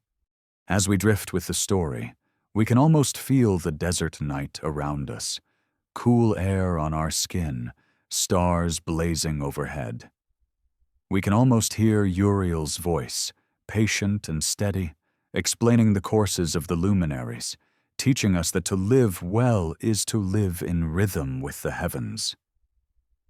And in that moment, the ancient vision touches us still, reminding us that the universe is not chaos, but order, not silence, but song, a song written in light, waiting for those who will listen. If the astronomical book draws our eyes upward to the steady rhythm of the heavens, the next great vision pulls us inward to the restless heart of history. This section of Enoch is often called the Book of Dreams, and within it lies one of the most haunting allegories in all ancient literature, the animal apocalypse. Here, history itself is retold in symbols, with human beings depicted as animals, nations as flocks and herds, kings and rulers as predatory beasts. It is a dreamscape where the familiar world is transformed into parable, where the story of Israel unfolds not through names and dates, but through images that feel as strange as they are vivid. Imagine Enoch lying down to sleep, his eyes heavy, his spirit drifting, when suddenly the world around him changes. He sees a bull, white and strong, emerging from the earth, then another, black, then a red one, and so the story begins, each animal standing for the generations of humanity. The descendants of Adam and Eve are not called by their names, but shown as creatures, their struggles played out in pastures and valleys. Abel is a white bull, murdered by his brother, who appears as a black bull. Noah becomes another white bull, chosen and preserved, while from him come herds that spread across the earth. To those who knew the scriptures, the meaning was clear, but to hear it told in images rather than words was to feel history in the bones, to see it not as dry record, but as living dream. The vision grows more intricate as the story continues. The sons of Noah become animals of many kinds, each representing nations that would rise in the ancient world. Israel itself appears as a flock of sheep, vulnerable and harassed, yet watched over by the Lord of the sheep. Prophets are depicted as rams with great horns, guiding the flock, while enemies come as lions, wolves, and birds of prey, devouring the helpless. The exile to Egypt, the wanderings in the desert, the conquest of Canaan, the rise and fall of kings, all unfold in this dream, transfigured into the language of the barnyard and the wild. It is as if history itself is placed into a mirror, distorted yet clear, poetic yet precise. Why tell history this way? Perhaps because parable carries power that plain chronicle does not. A child might not understand the rise and fall of dynasties, but a child knows what it means for wolves to attack sheep, for rams to defend them, for a shepherd to guard his flock. In this way, the story became accessible to all, both learned and simple, stirring not only the mind, but the heart. To hear the animal apocalypse was to feel one's place in the great story, to recognize oneself as part of the flock, to sense the dangers that prowled and the shepherd who watched. The dream does not shy from violence. The sheep are torn apart by beasts, scattered across fields, trampled by enemies. Blood soaks the pastures, and despair grips the flock. Yet even here, the vision carries hope. The Lord of the sheep is not absent. From his throne he watches, recording, remembering, waiting. He sends rams to lead. He raises shepherds to guide. He punishes those who betray. And in the end, he promises that a new house will be built, a dwelling for the sheep where no beast will harm them again. It is a vision not only of history past, but of history redeemed, pointing to a future where peace replaces fear. For those who first heard this dream, likely in the centuries before Christ, the message was powerful. They lived under empires that devoured like lions, under rulers who exploited like wolves. They felt themselves to be sheep, small and vulnerable, their survival always uncertain. To hear that their story was known in heaven, that their suffering was not forgotten, that their enemies were not beyond judgment, this was comfort beyond measure.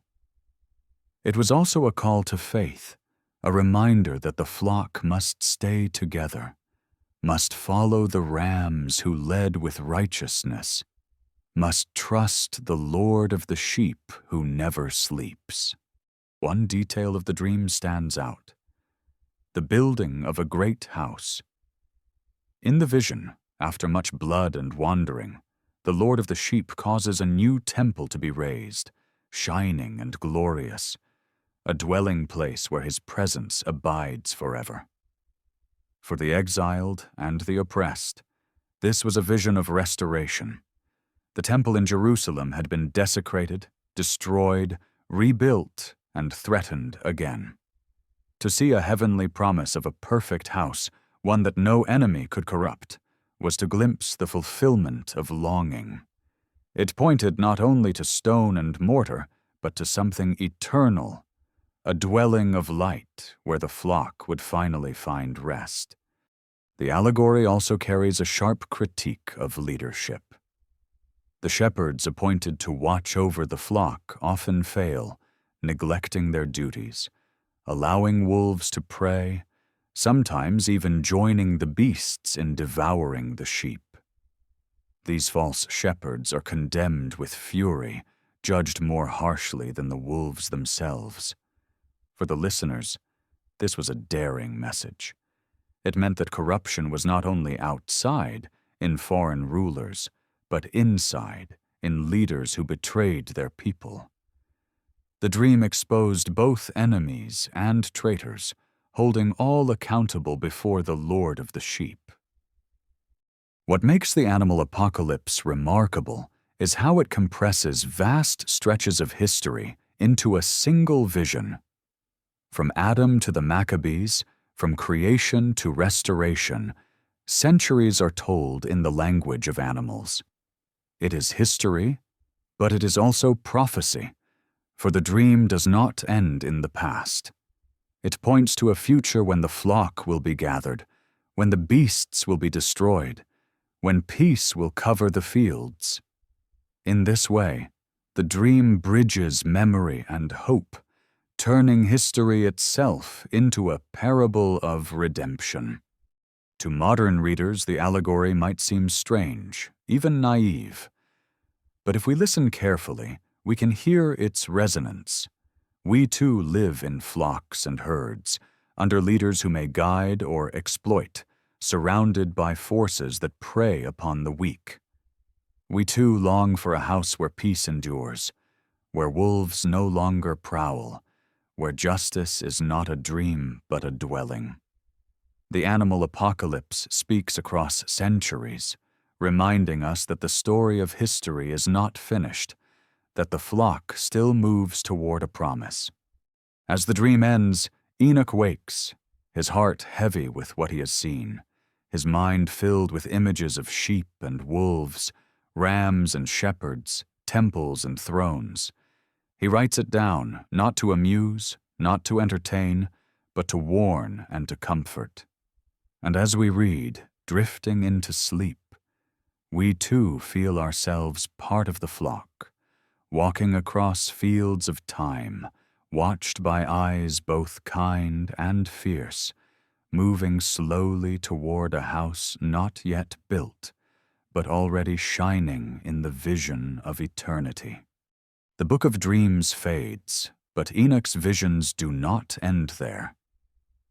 What follows is the Epistle of Enoch, a series of writings that read like letters, admonitions, and revelations passed from a father to his children, from a prophet to future generations. It is here that one of the most fascinating parts of the entire book appears, the so-called Apocalypse of Weeks. In this vision, all of human history is divided into 10 symbolic weeks, each representing an age, each carrying its own events, triumphs, and judgments. Where the animal apocalypse turned history into a dream of sheep and wolves, the Apocalypse of Weeks turns it into a calendar of destiny, a pattern that moves with inevitability towards the final renewal of the world. Enoch tells his children that in the first week, a man is born who is righteous, and his righteousness endures forever. Many see this as a reference to Adam, the father of humanity, or perhaps to Enoch himself. In the second week, deceit arises, and the first great judgment takes place, a veiled description of the flood. The third week brings Abraham, chosen to bless the nations. The fourth is marked by Moses and the giving of the law. The fifth sees the building of the temple, a house of glory for the God of Israel. The sixth is filled with apostasy, when the people turn away, when corruption spreads and the temple is defiled.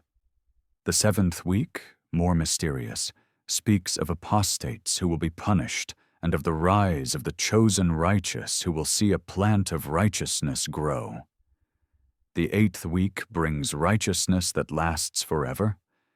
The ninth, final judgment upon all, and the 10th week, the renewal of heaven and earth, when the old world passes away and a new creation begins. This vision does not give names or dates, but its symbolism is clear. History is not random, not a string of accidents. It is structured, ordered, moving according to a design. Just as the astronomical book showed the heavens in rhythm, so the apocalypse of weeks shows history in rhythm. The rise of nations, the building of temples, the fall into corruption, the coming of judgment, all follow a pattern that points to an ultimate renewal. To the oppressed communities who treasured these writings, such a vision was not just theology, but survival. It meant that their suffering was not meaningless. They were living in one of the weeks, and another was coming. The wheel would turn, and justice would arrive. Imagine hearing this vision in a world where empires rose like storms, where kings demanded tribute, where priests sometimes betrayed their calling. To be told that history itself had a timetable, that the chaos of today was only 1 week in a series leading to redemption, was to breathe hope. Even when enemies seemed invincible, even when corruption seemed permanent, the apocalypse of weeks whispered that nothing endured forever except righteousness. Every tyrant was only temporary. Every empire was only a season. The final week belonged not to them, but to the renewal of creation. The imagery of the plant of righteousness is especially striking. In the 7th week, a plant grows, chosen and holy, destined to bring life to the world. To many interpreters, this symbol points toward the messianic hope, a savior figure who arises not from thrones or armies, but from humble roots, like a tender shoot in dry ground. This imagery would later echo in the prophets, and in the language of the New Testament, where Christ is described as a root of Jesse, a vine in which believers dwell. Whether prophecy or poetry, the image carries power. It tells us that redemption does not spring from the proud, but from the humble, not from empires, but from a seed planted by God Himself. The Epistle of Enoch is not only cosmic history, it is also intimate counsel. Again and again, Enoch addresses his sons, warning them to walk in righteousness, to avoid the paths of corruption, to keep faith even when the world turns dark. He speaks like an old man near death, his words heavy with urgency, his tone both stern and tender. He tells them that the judgment is real, that the righteous will shine, that the wicked will perish. He urges them to live as though the heavenly books are always open, recording every deed. In these passages, we hear not only a prophet but a father, not only a visionary but a man who longs for his children to endure. The Apocalypse of Weeks also reveals the cyclical way ancient minds saw time. Unlike the linear timelines of modern history, this vision moves in patterns. Each week brings trial and renewal, fall and restoration. The world moves like the seasons, like the sun and moon described in the astronomical book. This cyclical view gave people strength to endure, for it meant that darkness was never the final word. After winter came spring. After exile came return. After corruption came cleansing. and after judgment came renewal. To live with such a vision was to walk with hope even in despair, to believe that no matter how heavy the present felt, the future carried promise. And yet, the vision was also dangerous. For those in power, the idea that history was moving toward their downfall was intolerable. To claim that the present order was temporary, that empires would crumble, that temples would be cleansed, was to plant seeds of rebellion in the soul. Perhaps this is another reason the Book of Enoch was silenced. It was not only mystical, but political. It dared to say that history did not belong to kings, but to God, that rulers were not permanent, but passing, that judgment awaited even the mighty. Such words could inspire courage, but they could also stir resistance. For priests aligned with empires, this was too much to allow. Still, the vision endures. We can hear its echoes in later apocalyptic writings, in the Book of Daniel with its numbered weeks, in the Revelation of John with its cycles of seals and trumpets. We can feel its influence in the way early Christians spoke of living in the last days, of waiting for the final renewal. Even when Enoch's name was erased from canon, his vision of history as pattern and promise lived on. As we reflect on the apocalypse of weeks, we may find ourselves drawn into its rhythm. Our own lives, too, move in cycles. Times of joy and loss, building and breaking, planting and harvest. Nations rise, flourish, decay, and fall. We often feel caught in chaos, but Enoch's vision whispers that there is a larger order, a pattern moving toward renewal. Perhaps we too are living in one of the weeks, waiting for another to come. Perhaps our struggles are not the end, but only a passage toward something greater. As the night deepens, we can almost see Enoch writing, his hand steady, his eyes lifted as if seeing beyond the horizon of time. He does not write with despair but with hope, convinced that righteousness will endure, that the final week will bring a world remade. And as we listen, we too may feel that hope, fragile but unbreakable, that history is not meaningless, that the weeks are turning, that the story is still unfolding, and that at the end of it all, a new creation waits, shining like dawn after the longest night. The Epistle of Enoch flows into visions even more intimate and unsettling, as if the prophet, nearing the end of his revelations, was shown the hidden architecture of destiny itself. Among the most striking passages are those in which Enoch is led by angels to see the places where souls rest after death. Unlike the fiery courtroom of the parables or the cosmic cycles of the weeks, this vision is quiet, solemn, almost hushed. Here Enoch sees the divisions of Sheol, the realm of the dead, and he is taught that not all who die share the same fate. In his vision, the underworld is divided into 4 compartments, carved into the heart of the mountain, each separated by walls or rivers.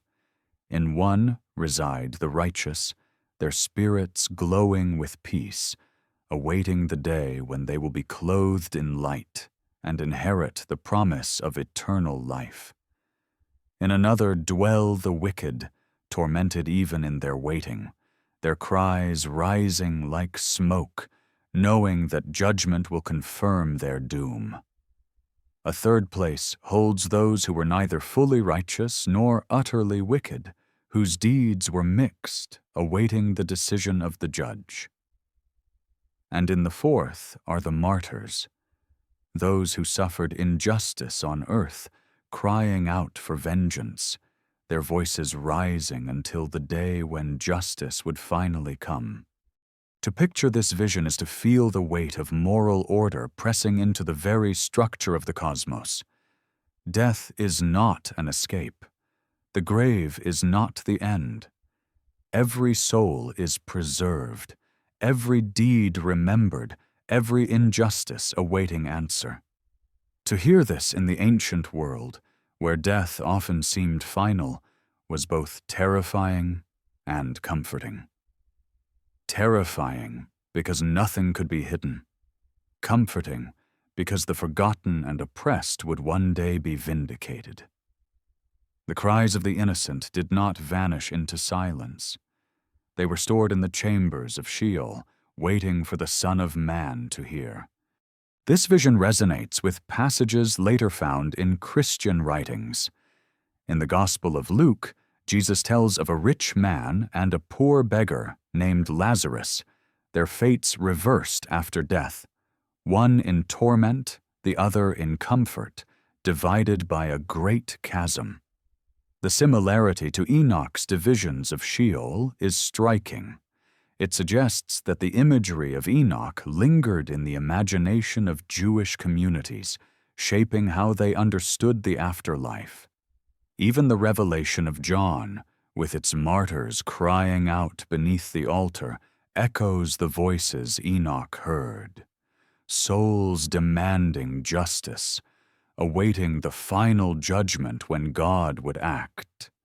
For us, reading these visions in the quiet of night, there is something profoundly human in the image. We may no longer think of mountains filled with chambers of souls, but we still feel the need for order, the need for justice beyond the grave. When we see injustice prosper, when we watch cruelty go unpunished, we hope for something more, some hidden balance that will one day be restored. Enoch's vision gives shape to that longing. It whispers that no tear is wasted, no crime forgotten, no life meaningless. All are remembered, all are weighed, all await the day when light will separate from darkness. But the epistle does not stop with the fate of souls.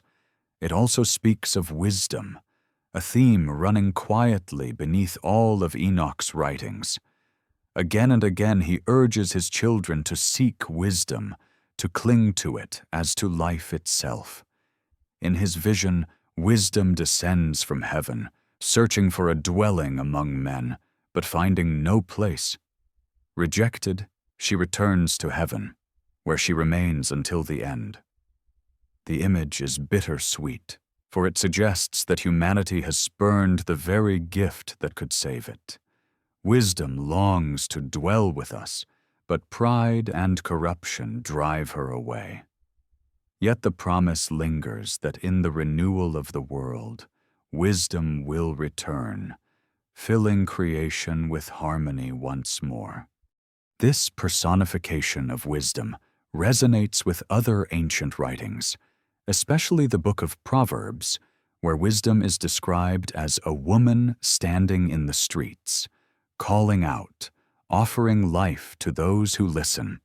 It also echoes in later Christian writings, where Christ is described as the wisdom of God, rejected by men but vindicated in resurrection.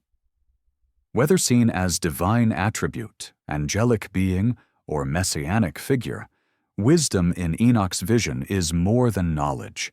It is life, the very fabric of creation seeking to be recognized. The epistle also sharpens the theme of personal responsibility. Unlike myths that blame fate or gods, Enoch insists that humans are accountable. The Watchers may have introduced corruption, but men choose whether to follow.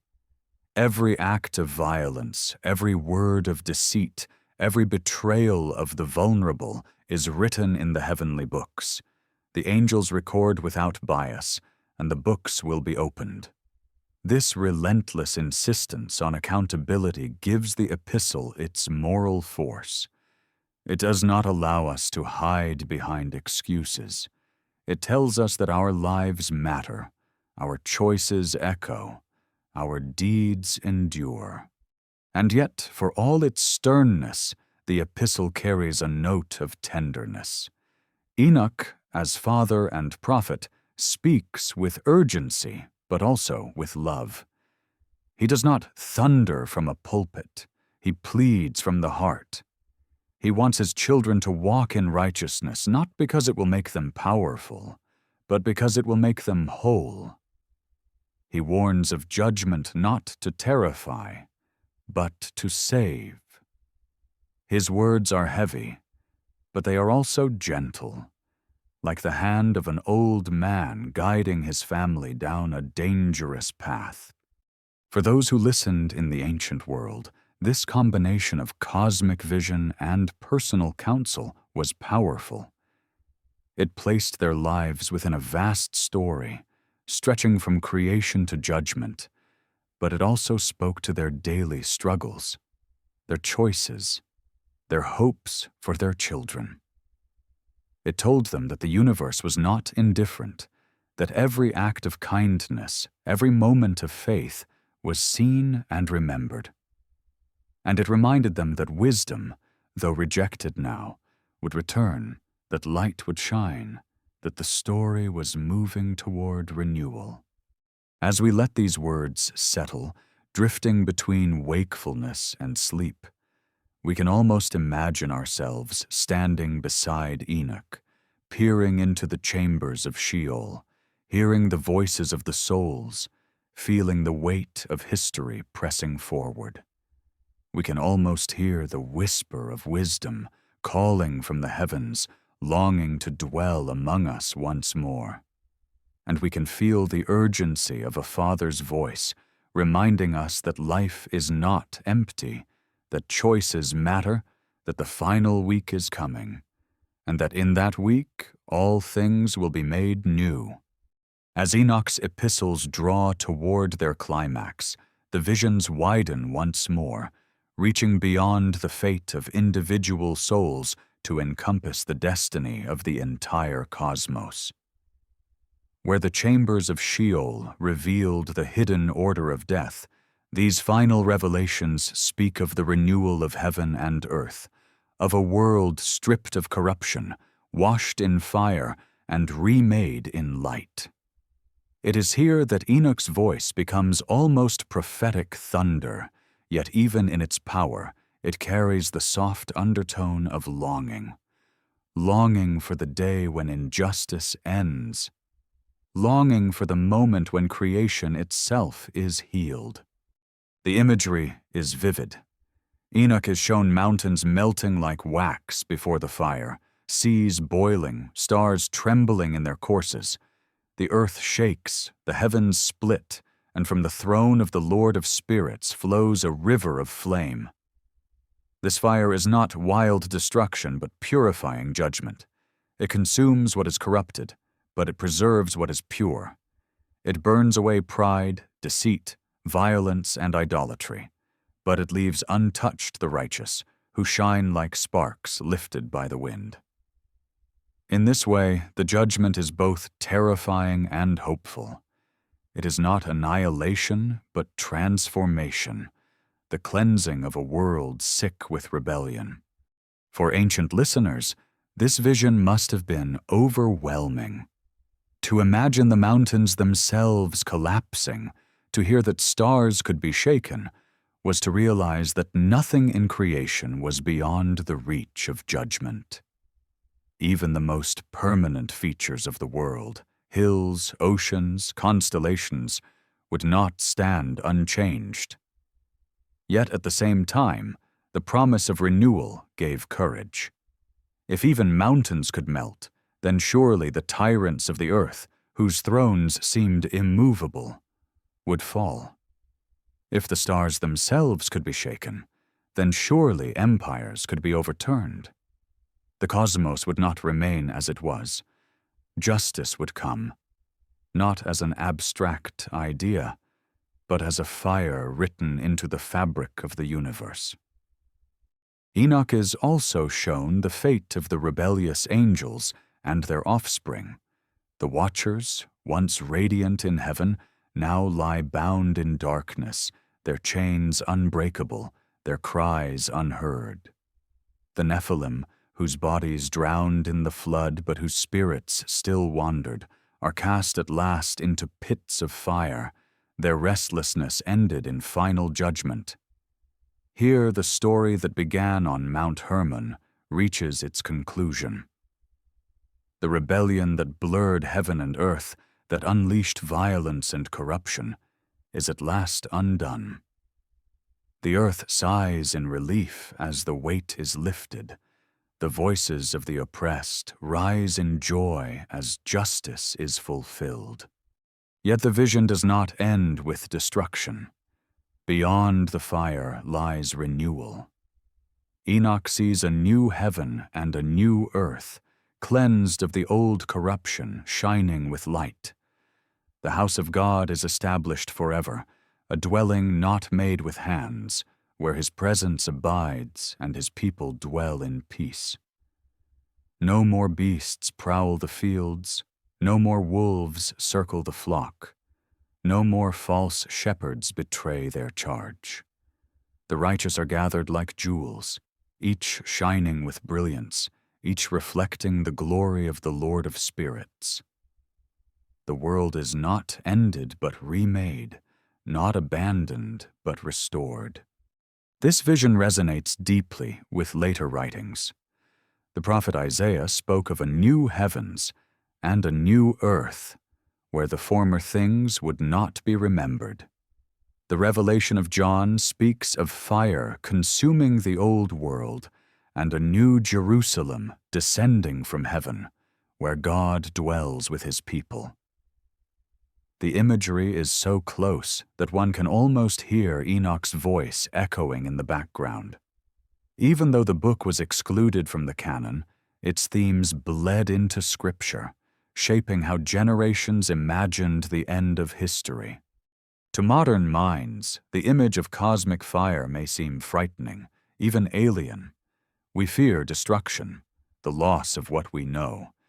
But for Enoch, fire is not only destructive, it is cleansing. Just as metal is refined in flame, just as fields are renewed after burning, so the world itself must pass through fire to be healed. This is not the end, but the beginning. Not despair, but hope. It is the promise that injustice will not last forever, that corruption will not define the final chapter, that even the scars of history will be healed. Imagine standing with Enoch in this vision, watching mountains dissolve, seas churn, stars tremble. At first, terror overwhelms, the very ground beneath your feet unstable, the very sky above you fractured. And then, as the fire passes, as the smoke clears, a new world emerges, brighter, gentler, filled with peace. You see the righteous walking without fear, the earth blooming with abundance, the air filled with light.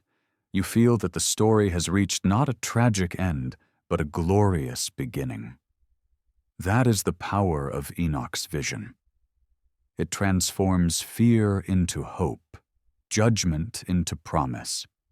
The epistle also emphasizes the permanence of this renewal. Unlike the cycles of history described in the apocalypse of weeks, unlike the rises and falls of empires, this final week brings something eternal. Once the fire has passed, once the house of God is built, there will be no more corruption, no more rebellion. The Son of Man will reign forever, his throne unshaken, his light unending.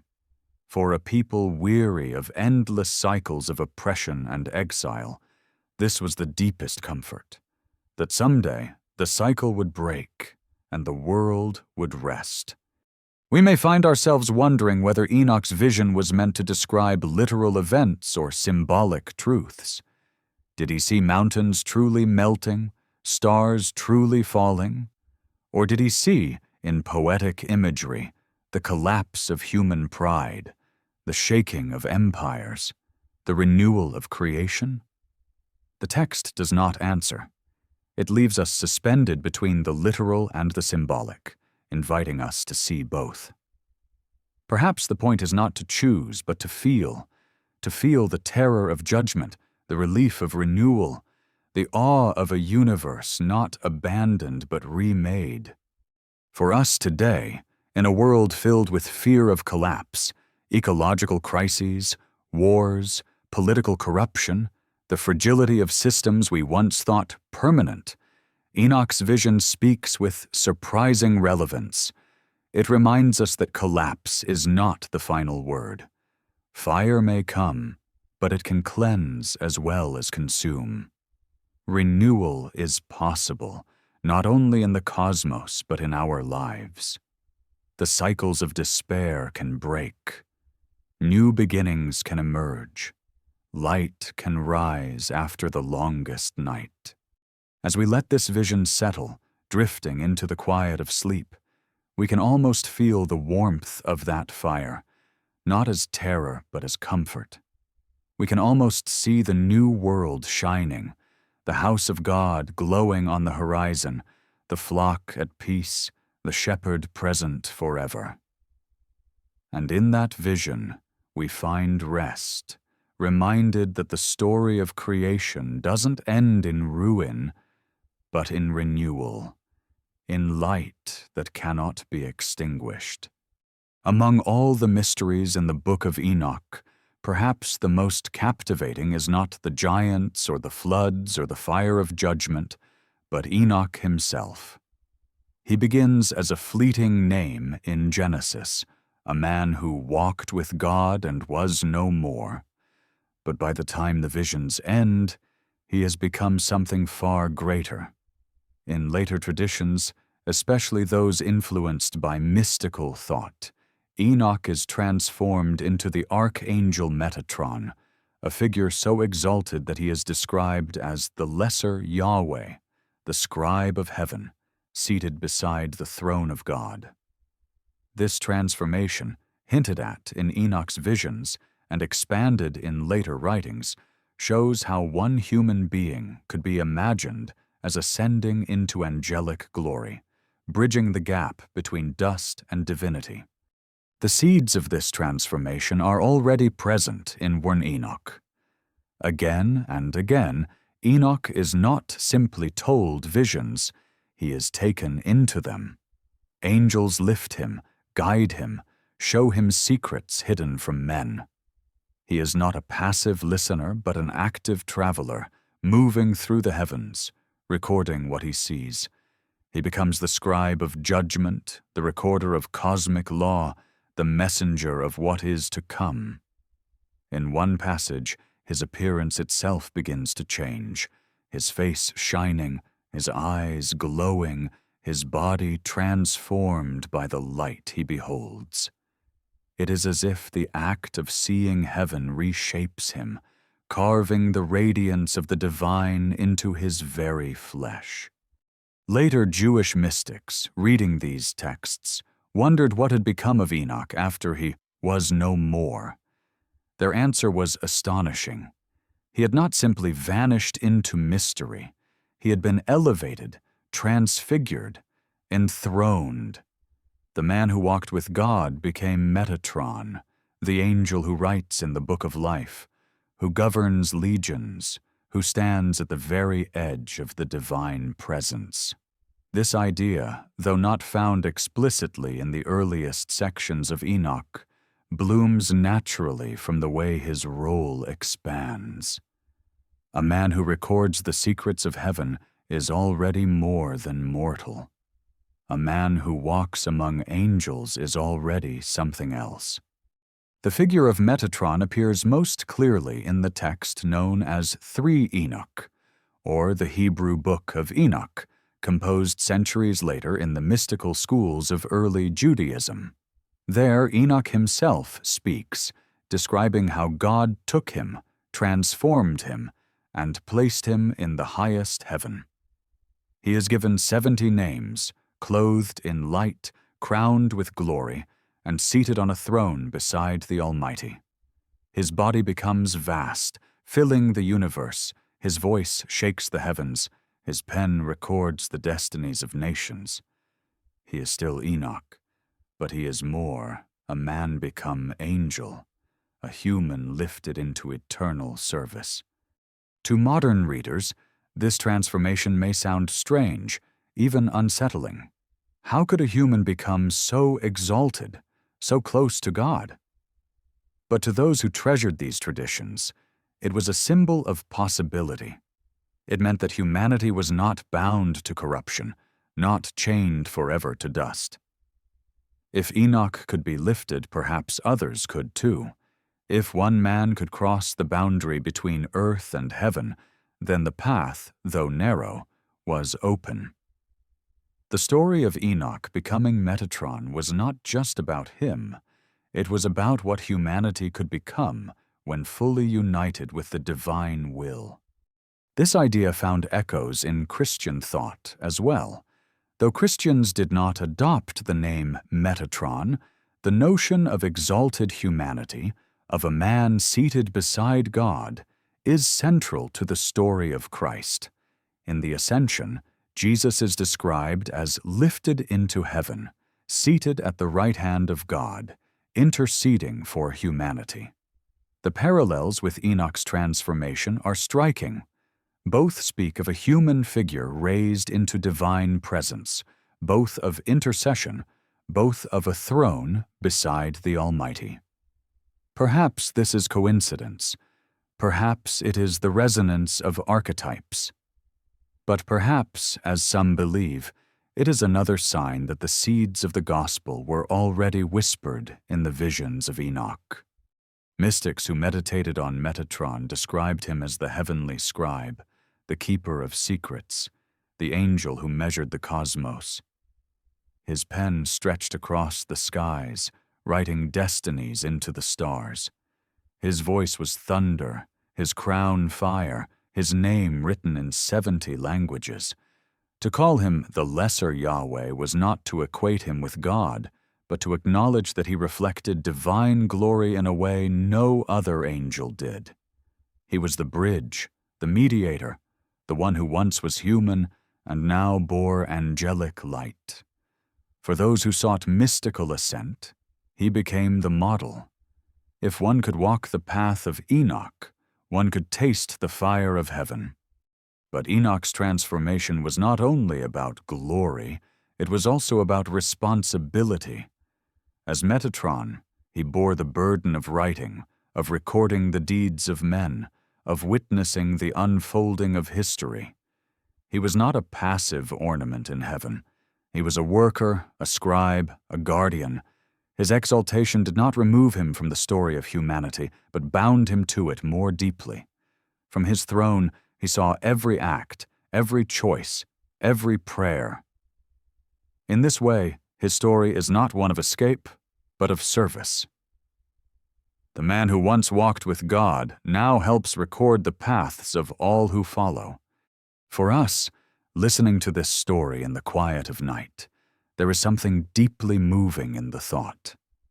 Enoch's fate is not only a vision of what once happened, but a parable of what may be. We too walk in a world of corruption, of violence, of shadows. We too long for light, for wisdom, for justice. And perhaps we too are meant not merely to survive, but to be transformed, to be lifted into something greater. Enoch's story, whether literal or symbolic, whispers that humanity is not bound to the dust. We are meant to walk with God, and in walking, to change. The transformation of Enoch into Metatron also reminds us that the boundaries between human and angel, earth and heaven, may be thinner than we imagine. Ancient writers did not divide the universe into compartments as we do. For them, the veil between worlds was fragile. Dreams, visions, ascents, all were ways of stepping across. Enoch's life was not the exception, but the ultimate example, the moment when a human being stepped fully into the realm of angels and remained. To believe in such a story was to live in a world alive with mystery, a world where heaven was always near. As we let the vision of Enoch's transformation linger, we can almost picture him seated in light, his pen moving across cosmic scrolls, his eyes watching with both tenderness and gravity.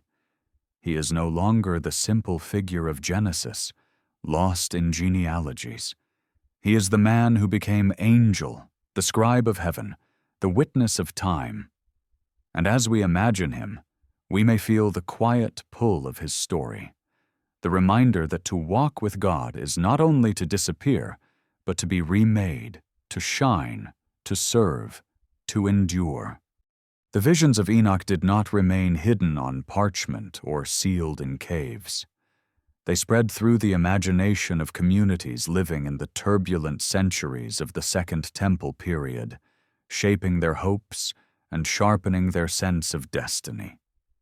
To understand the impact of these writings, we must remember the world in which they circulated, a world of exile, occupation, and constant struggle, where empires rose like storms and ordinary people searched for meaning in the chaos.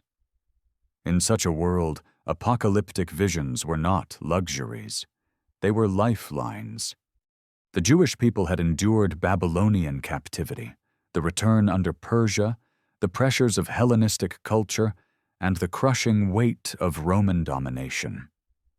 Each empire brought its own demands, its own gods, its own ways of undermining identity. For many, the temptation to surrender was great. Why resist when compromise promised safety? Why cling to ancient laws when the world around seemed so much stronger? Yet, in this environment, the Book of Enoch offered a different voice. It reminded its readers that history was not in the hands of Babylon or Greece or Rome, but in the hands of the Lord of Spirits. It promised that corruption would not endure, that judgment was coming, that the righteous would shine. The imagery of the Watchers and the Nephilim, the Son of Man and the heavenly books, gave people a way of seeing their struggles in cosmic terms. Oppressive rulers were not just men with armies. They were wolves devouring sheep, beasts prowling fields, powers destined for judgment. Ordinary lives were not meaningless. They were written into heavenly scrolls, guarded by angels, remembered by God. This perspective gave courage. It told the oppressed that their tears mattered, that their suffering was not forgotten, that their endurance would one day be vindicated. It is no surprise, then, that groups like the Qumran sect treasured Enoch's writings. They saw themselves as children of light, set apart from a corrupt world, waiting for the day when God would intervene. For them, the solar calendar of the astronomical book was not only a matter of calculation, but a badge of identity. To keep the true calendar was to stand against the corruption of the temple establishment, to live already in the rhythm of heaven. To read the apocalypse of weeks was to see themselves not as outcasts, but as the faithful remnant, living in one of the final ages, poised on the edge of redemption.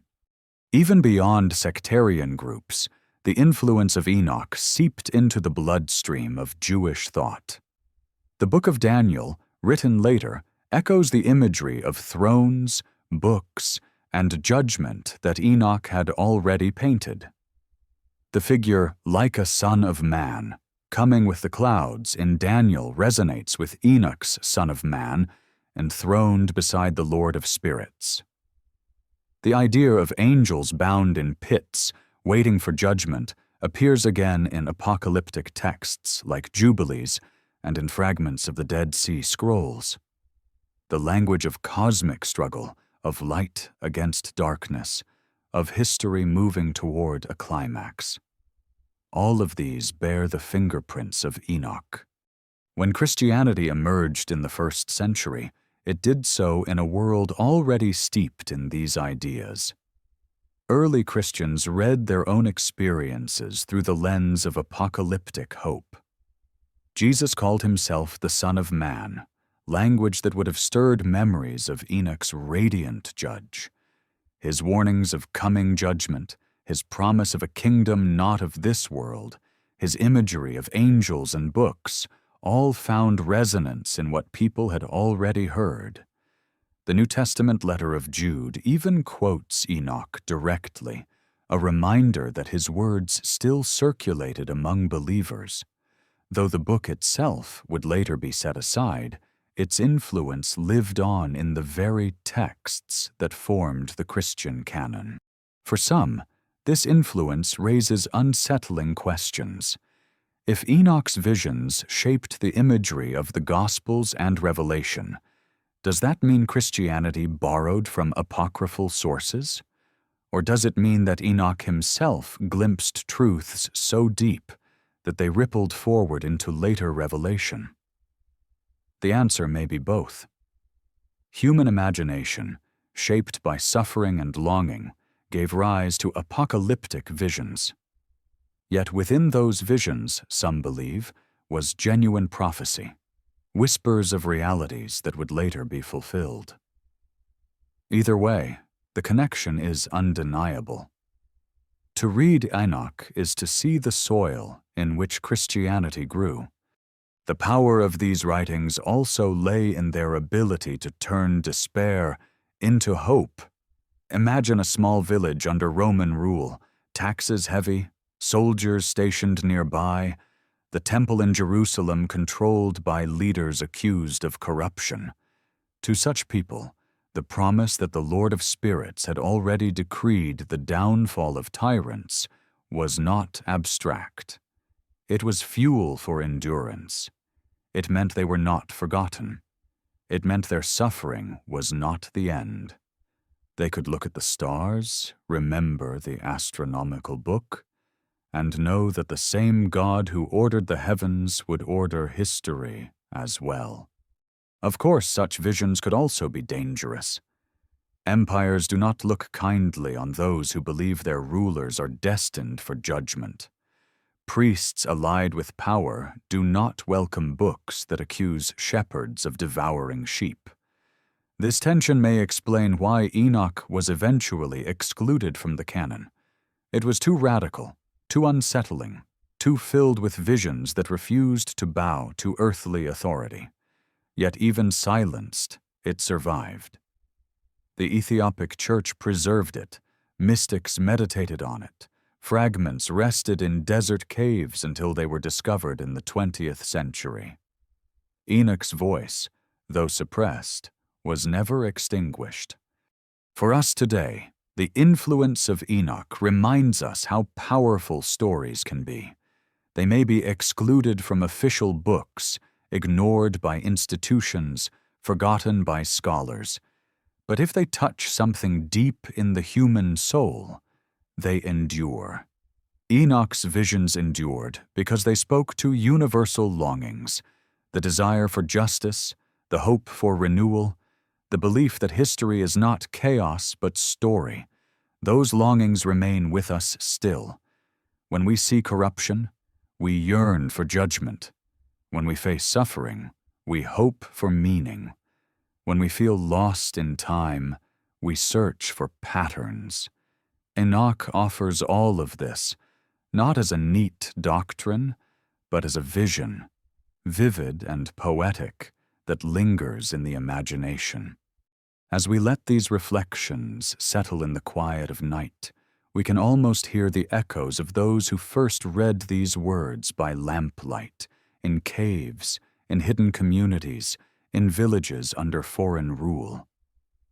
Their voices mingle with ours, across centuries, across cultures, all of us asking the same questions. Will justice come? Does our suffering matter? Is history leading somewhere? And from the pages of Enoch, the answer rises like a whisper and a thunder. Yes, justice will come. Yes, your tears are remembered. Yes, the story is moving toward renewal. When we step back from the Book of Enoch and look across the wider world of myth and memory, something remarkable comes into view.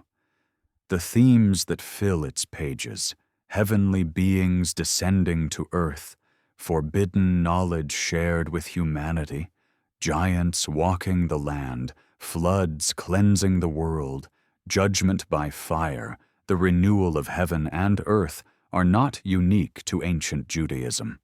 They appear, in strikingly similar forms, in cultures scattered across the globe.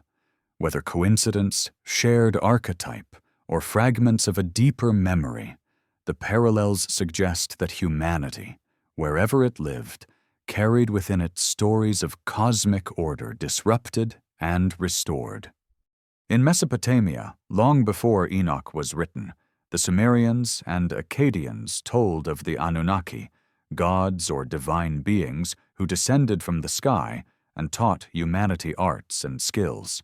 Their presence was both gift and curse, for with knowledge came ambition, and with ambition came strife.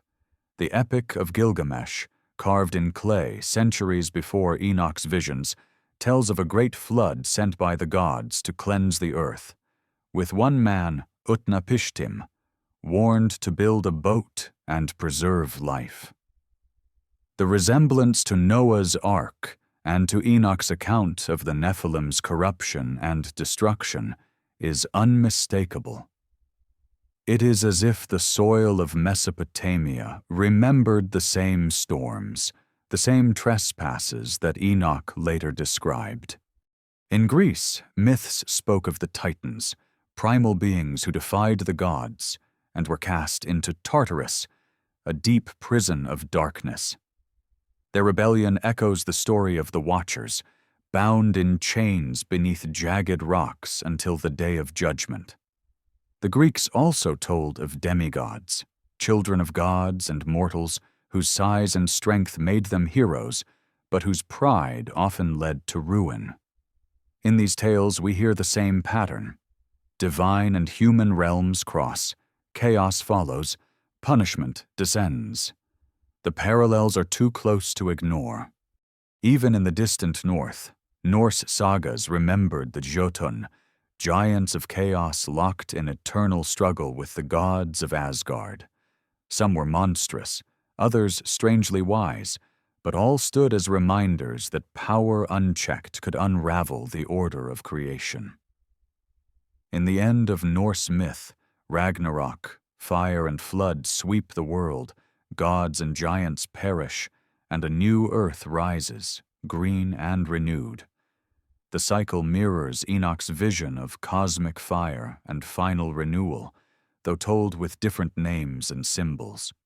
Far to the east, Indian traditions speak of cycles of ages, of yugas in which humanity rises and falls, descending into corruption until the world is reset.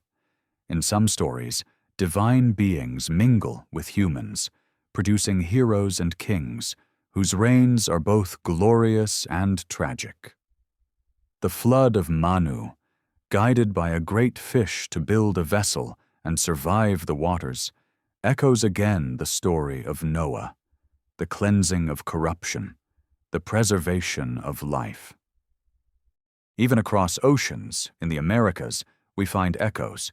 The Aztecs believed in successive suns, worlds destroyed and remade, one by jaguars, one by wind, one by fire, one by flood. The Maya told of earlier ages swept away by catastrophe, leaving traces in ruins and memory.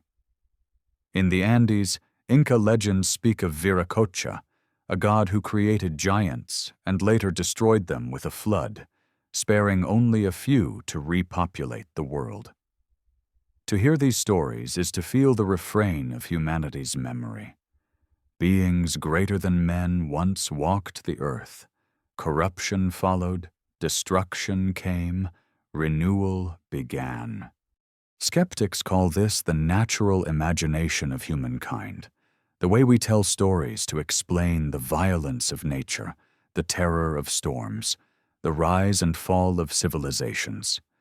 Believers see something more, a shared memory of real events, refracted through culture, preserved in myth, whispered in different tongues but echoing the same truths.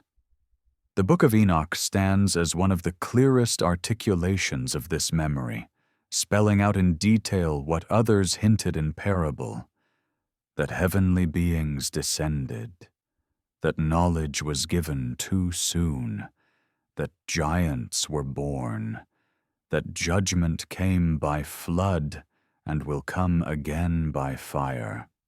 What is most striking is how these parallels connect not only events, but emotions. Everywhere we hear the same tension: fascination with the divine, fear of its trespass, sorrow at destruction, hope for renewal. It is as if the human heart, no matter where it dwells, carries the same rhythm, the same longing for order, the same fear of chaos. Whether the Anunnaki in Sumer, the Titans in Greece, the Jotun in Norse sagas, or the Watchers in Enoch, the story is always about the fragile line between heaven and earth and the consequences of crossing it. In our own age, these parallels stir imagination in new ways. Some suggest that the stories are evidence of ancient contact with beings not of this earth, visitors remembered as gods or angels, their technology mistaken for magic, their unions with humans remembered as myths of giants. Others see them as archetypes written into the human soul, echoes of the same truths that psychology and spirituality continue to wrestle with: the danger of power, the corruption of knowledge, the hope of cleansing and renewal. Whether literal or symbolic, the effect is the same. The stories endure because they speak to something deep in us, something we cannot silence. The Book of Enoch, placed in this larger context, feels less like an isolated curiosity and more like a keystone in a global arch. It gathers the fragments of flood and fire, giants and gods, and weaves them into a vision that explains not only Israel's story, but humanity's. It dares to say that evil was not only human weakness, but cosmic rebellion, that history itself is shaped by forces beyond our sight, that judgment is woven into creation, and that renewal will come. For those who read it, whether in caves by the Dead Sea or in churches in Ethiopia, it offered not just myth, but meaning, not just story, but promise. And so we, listening centuries later, can still hear the resonance. We see ruins and wonder if giants once walked. We hear myths and feel the echoes of floods and fires. We look at the stars and sense that they are not silent. Perhaps the details differ, but the longing remains. We too want to know where we came from, why corruption persists, whether justice will ever be done. And in the words of Enoch, and in the stories of cultures far apart, we hear the same answer whispered: the world is not finished. Judgment will come. Renewal waits. As we let these parallels drift through the quiet of the night, we can almost imagine a chorus of voices across continents and centuries, all telling fragments of the same story. Different names, different images, but one melody: the descent of the divine, the corruption of the world, the cleansing flood, the hope of a new creation.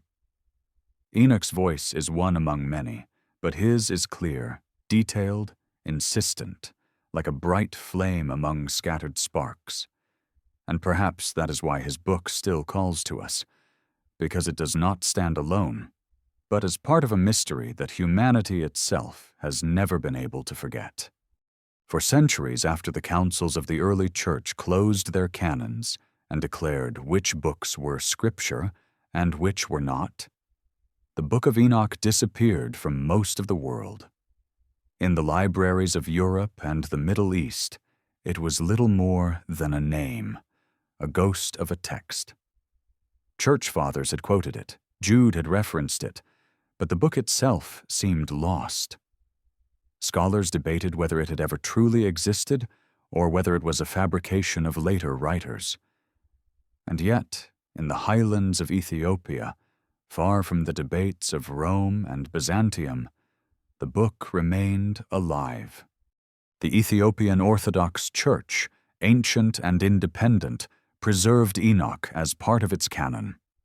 In monasteries nestled in mountains, where stone churches were carved into cliffs and manuscripts were copied by hand onto parchment, the words of Enoch continued to be read as scripture. There, written in Ge'ez, the liturgical language of Ethiopia, the visions of the Watchers, the Son of Man, the astronomical book, the animal apocalypse, and the epistle were preserved intact. While the rest of the Christian world forgot, Ethiopia remembered. To imagine this survival is to see a picture of resilience. Picture a monk in the 12th century, bent over a manuscript by the light of a flickering oil lamp. His quill moves slowly across parchment, tracing letters that had been traced for centuries before him, copying words that had come from caves in Judea, from the imagination of exiled prophets, from the voices of angels. Outside, the wind rustles through highland grass, hyenas cry in the distance, but inside the monastery, the words endure. One copy becomes two, two become three, and across the centuries the book refuses to vanish. When European explorers finally stumbled upon it in the 18th century, the rediscovery was electrifying. James Bruce, the Scottish traveler who returned from Ethiopia with manuscripts in hand, was mocked by some as a braggart, but when scholars examined the texts he brought back, they realized what he had found: the lost Book of Enoch, preserved not in fragments or rumors but in full. The shock must have been profound. A book thought gone for 1,000 years, quoted in the Bible but erased from the canon, suddenly returned to light. The rediscovery raised as many questions as it answered. Why had Ethiopia preserved what others had rejected? Why had the Church Fathers turned away from a book so influential? And what did it mean for the history of faith that a text cited in Jude and echoed in Revelation had been excluded for so long? These questions still echo in the halls of scholarship, debated by theologians and historians alike.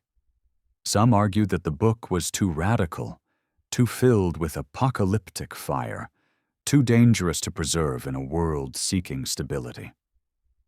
Others say it was excluded because its origins were obscure, its authorship uncertain, its visions too strange to fit neatly alongside Moses and the prophets. But whatever the reasons, its survival in Ethiopia ensured that the voice of Enoch was never silenced. Modern readers encountering the book for the first time often feel a strange mix of familiarity and surprise. Familiarity because so many of its themes echo in Scripture: angels, judgment, the Son of Man, the flood, the new heaven and new earth. Surprise because it fills in gaps and expands stories in ways that feel both unsettling and illuminating.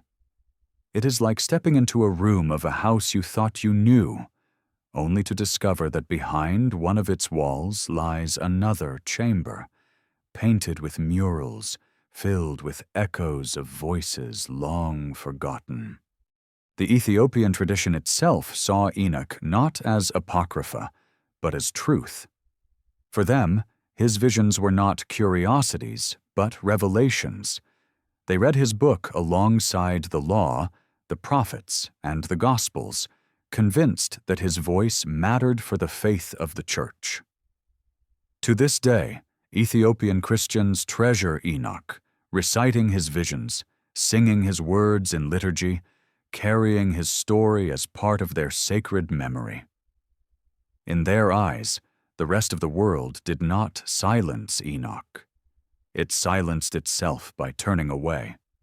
The rediscovery of Enoch in the modern age also coincided with the rise of archaeology, biblical criticism, and the search for origins. As scholars sifted ruins, translated inscriptions, and uncovered the Dead Sea Scrolls, the Book of Enoch became part of a larger puzzle, the story of how ancient Judaism thought, dreamed, and hoped. The fragments of Enoch found at Qumran confirmed that the book was not a medieval invention, not a Christian forgery, but a genuine voice of the Second Temple period. For many, this gave it new authority.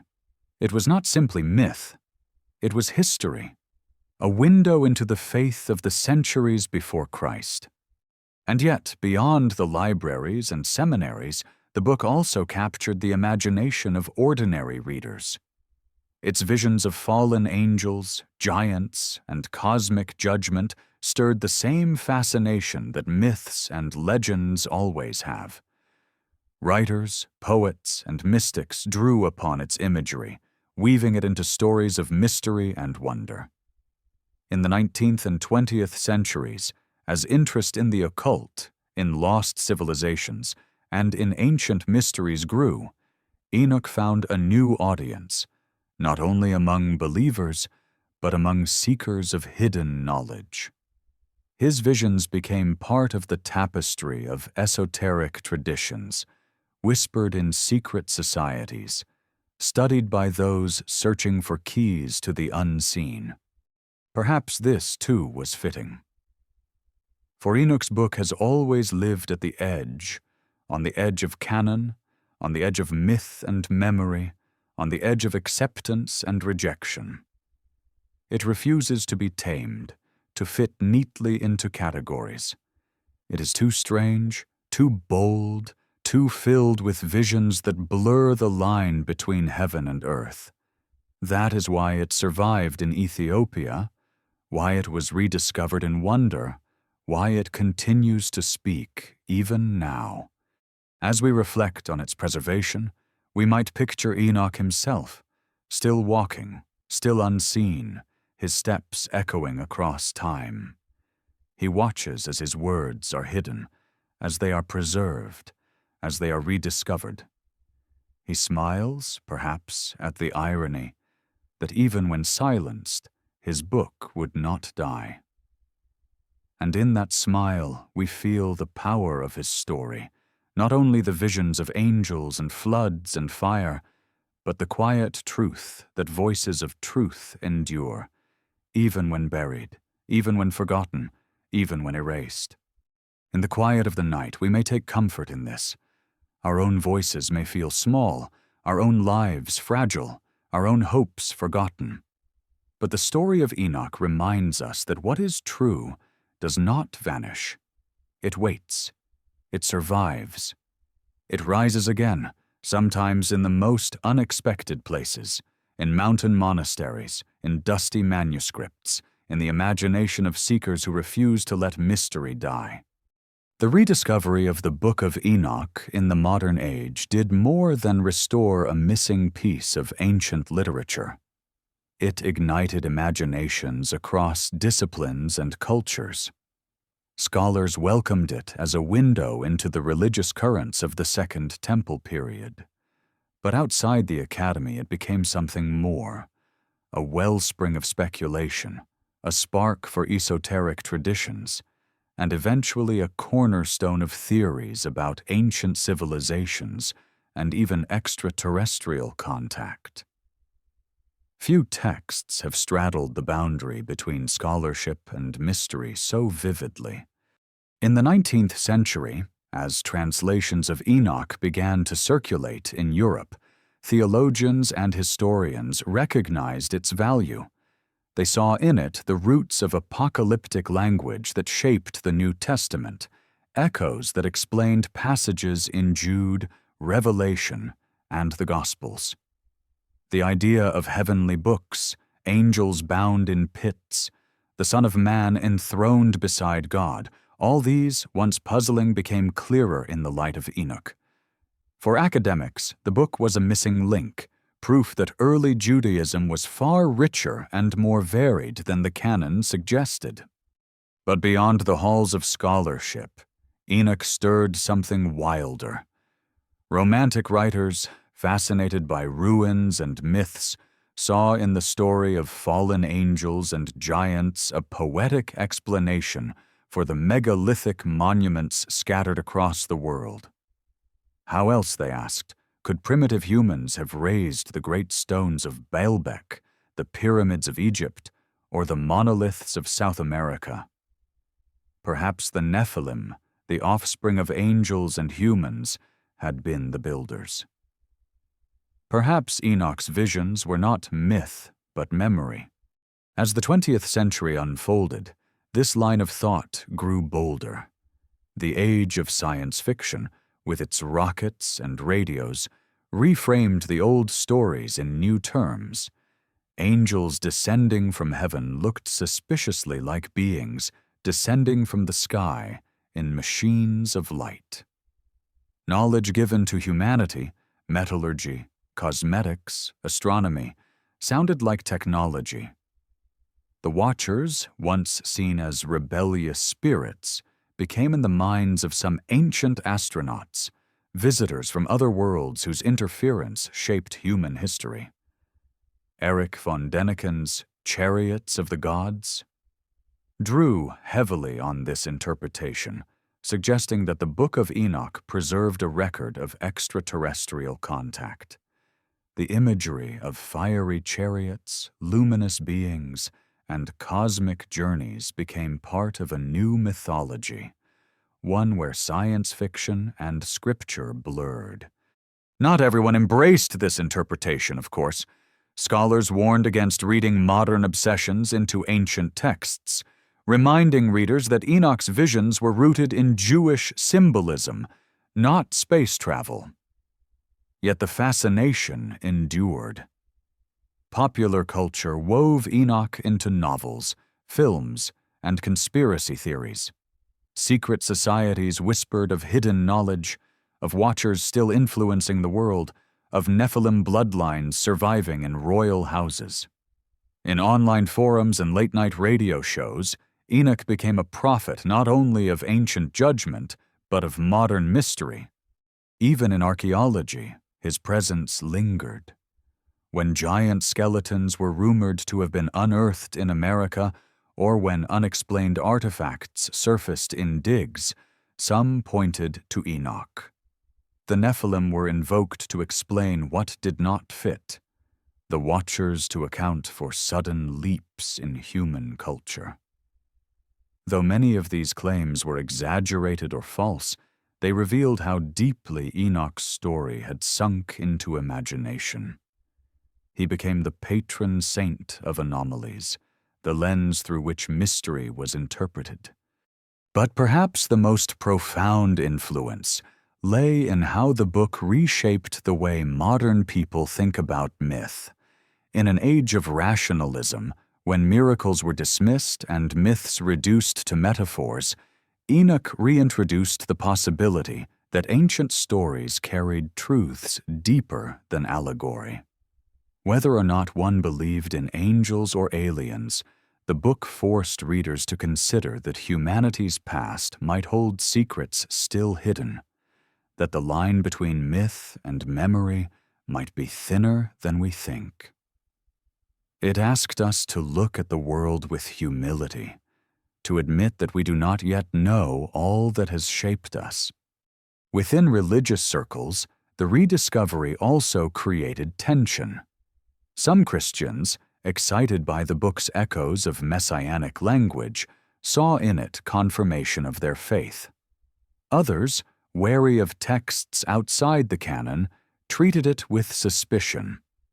In Ethiopia, where it had always been scripture, believers watched the Western debates with a kind of quiet bemusement. For them, Enoch was not new. He had always been part of their faith, his visions read in liturgy, his warnings taken to heart. The rediscovery was less about validation and more about the world finally catching up to what they had preserved all along. In the modern spiritual landscape, where interest in angels, demons, and the unseen has resurged, Enoch's book continues to inspire. Some read it as literal prophecy of the end times, a coded message about events still unfolding. Others see it as mystical allegory, a guide to the soul's journey through darkness into light. Still others treat it as evidence of hidden history, a suppressed narrative of giants and cosmic visitors erased by official religion. Each approach, though different, testifies to the same truth. Enoch refuses to be forgotten. His visions still demand attention. What is remarkable is how a single book can bridge such different worlds. In seminaries, it is studied for its influence on Judaism and Christianity. In secret societies, it is revered as hidden wisdom. In popular culture, it is mined for tales of angels and aliens. In Ethiopia, it is scripture. Few texts travel so widely, touching so many spheres, stirring both faith and speculation. That is the enduring power of Enoch. He walks not only with God, but with us, through every age, through every imagination. As we sit with this legacy, we may feel the same unease and wonder that readers have felt for centuries. Did angels really descend? Were there truly giants who devoured the earth? Was the flood a memory of cosmic judgment? Or are these stories metaphors, truths wrapped in myth, reminders of the dangers of power and the hope of renewal? The book does not answer directly. It leaves us suspended between belief and doubt, history and imagination, demanding that we wrestle with mystery. And perhaps that is why it endures. In a world eager for certainty, Enoch offers questions. In a world that silences mystery, he whispers possibilities. In a world that forgets the past, he reminds us that memory may be stranger than we dare to believe. As the night deepens, we can almost hear his voice, carried across centuries, across mountains, across manuscripts and myths. The righteous will shine, the wicked will fall, the Son of Man will come, the world will be renewed. Whether we read him as prophet, poet, or dreamer, his words settle into us, unsettling and comforting all at once. And as we close our eyes, we realize that the rediscovery of Enoch is not just about an ancient book, but about the mystery that lives within us still. The longing to know where we came from, what we are, and what waits at the end of the story. When we read the Book of Enoch today, in the 21st century, we cannot help but hear its words echoing into our own moment of crisis. Though written in the language of angels, giants, and cosmic fire, its themes resonate with the dilemmas we face. We live in an age where technology has advanced faster than our wisdom, where knowledge spreads more quickly than morality can contain it, where the earth itself groans under the weight of human appetite. And in this, we find ourselves strangely close to the ancient world that Enoch described, a world disrupted by forbidden knowledge, corrupted by pride, threatened by destruction. The Watchers gave humanity metallurgy, weapons of war, enchantments and cosmetics, tools of power, tools of deception, tools of domination. Today, we might translate that into our own inventions: nuclear weapons, digital surveillance, genetic manipulation, artificial intelligence. None of these are evil in themselves, just as metal or makeup was not inherently corrupt. The danger lies in the way they are used, in the motives of those who wield them, in the imbalance between power and wisdom. Enoch's warning is clear: knowledge without restraint breeds ruin. It was true when angels descended to teach secrets unearned, and it is true when laboratories and corporations release technologies before we understand their consequences. The Nephilim, in their insatiable hunger, devoured the earth. They consumed until nothing was left, turning their violence upon humanity itself. In them we may see a mirror of our own age, where consumption seems endless, where forests vanish, oceans choke with plastic, skies fill with smoke. Like the giants, we are larger than life in our appetites, driven by forces we struggle to control. The earth groans, just as Enoch said it did, and the cries rise toward heaven. Whether we name it climate change or ecological collapse, the truth is the same. Creation cannot endure endless exploitation. There must be a reckoning, a flood, a fire, a renewal. The flood in Enoch's vision was not only destruction, but reset, a way of cleansing a corrupted world. Many today fear a similar reset, not by water, but by fire, by famine, by the unraveling of systems we depend on. And yet, even in that fear, Enoch offers a thread of hope. The ark survived, life endured, renewal followed. The flood was not the end, but a beginning. For us, this may mean that even if collapse comes, even if storms rise and systems fall, seeds of survival remain.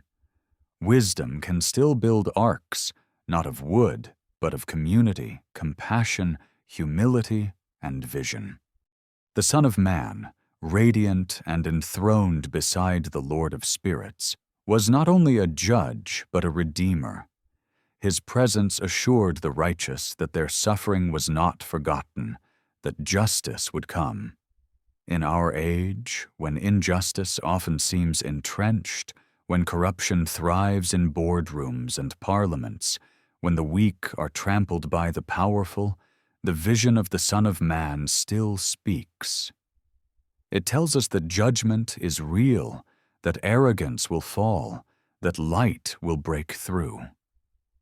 Whether we interpret that figure as a prophecy of Christ, as a symbol of divine justice, or as an archetype of hope, the effect is the same.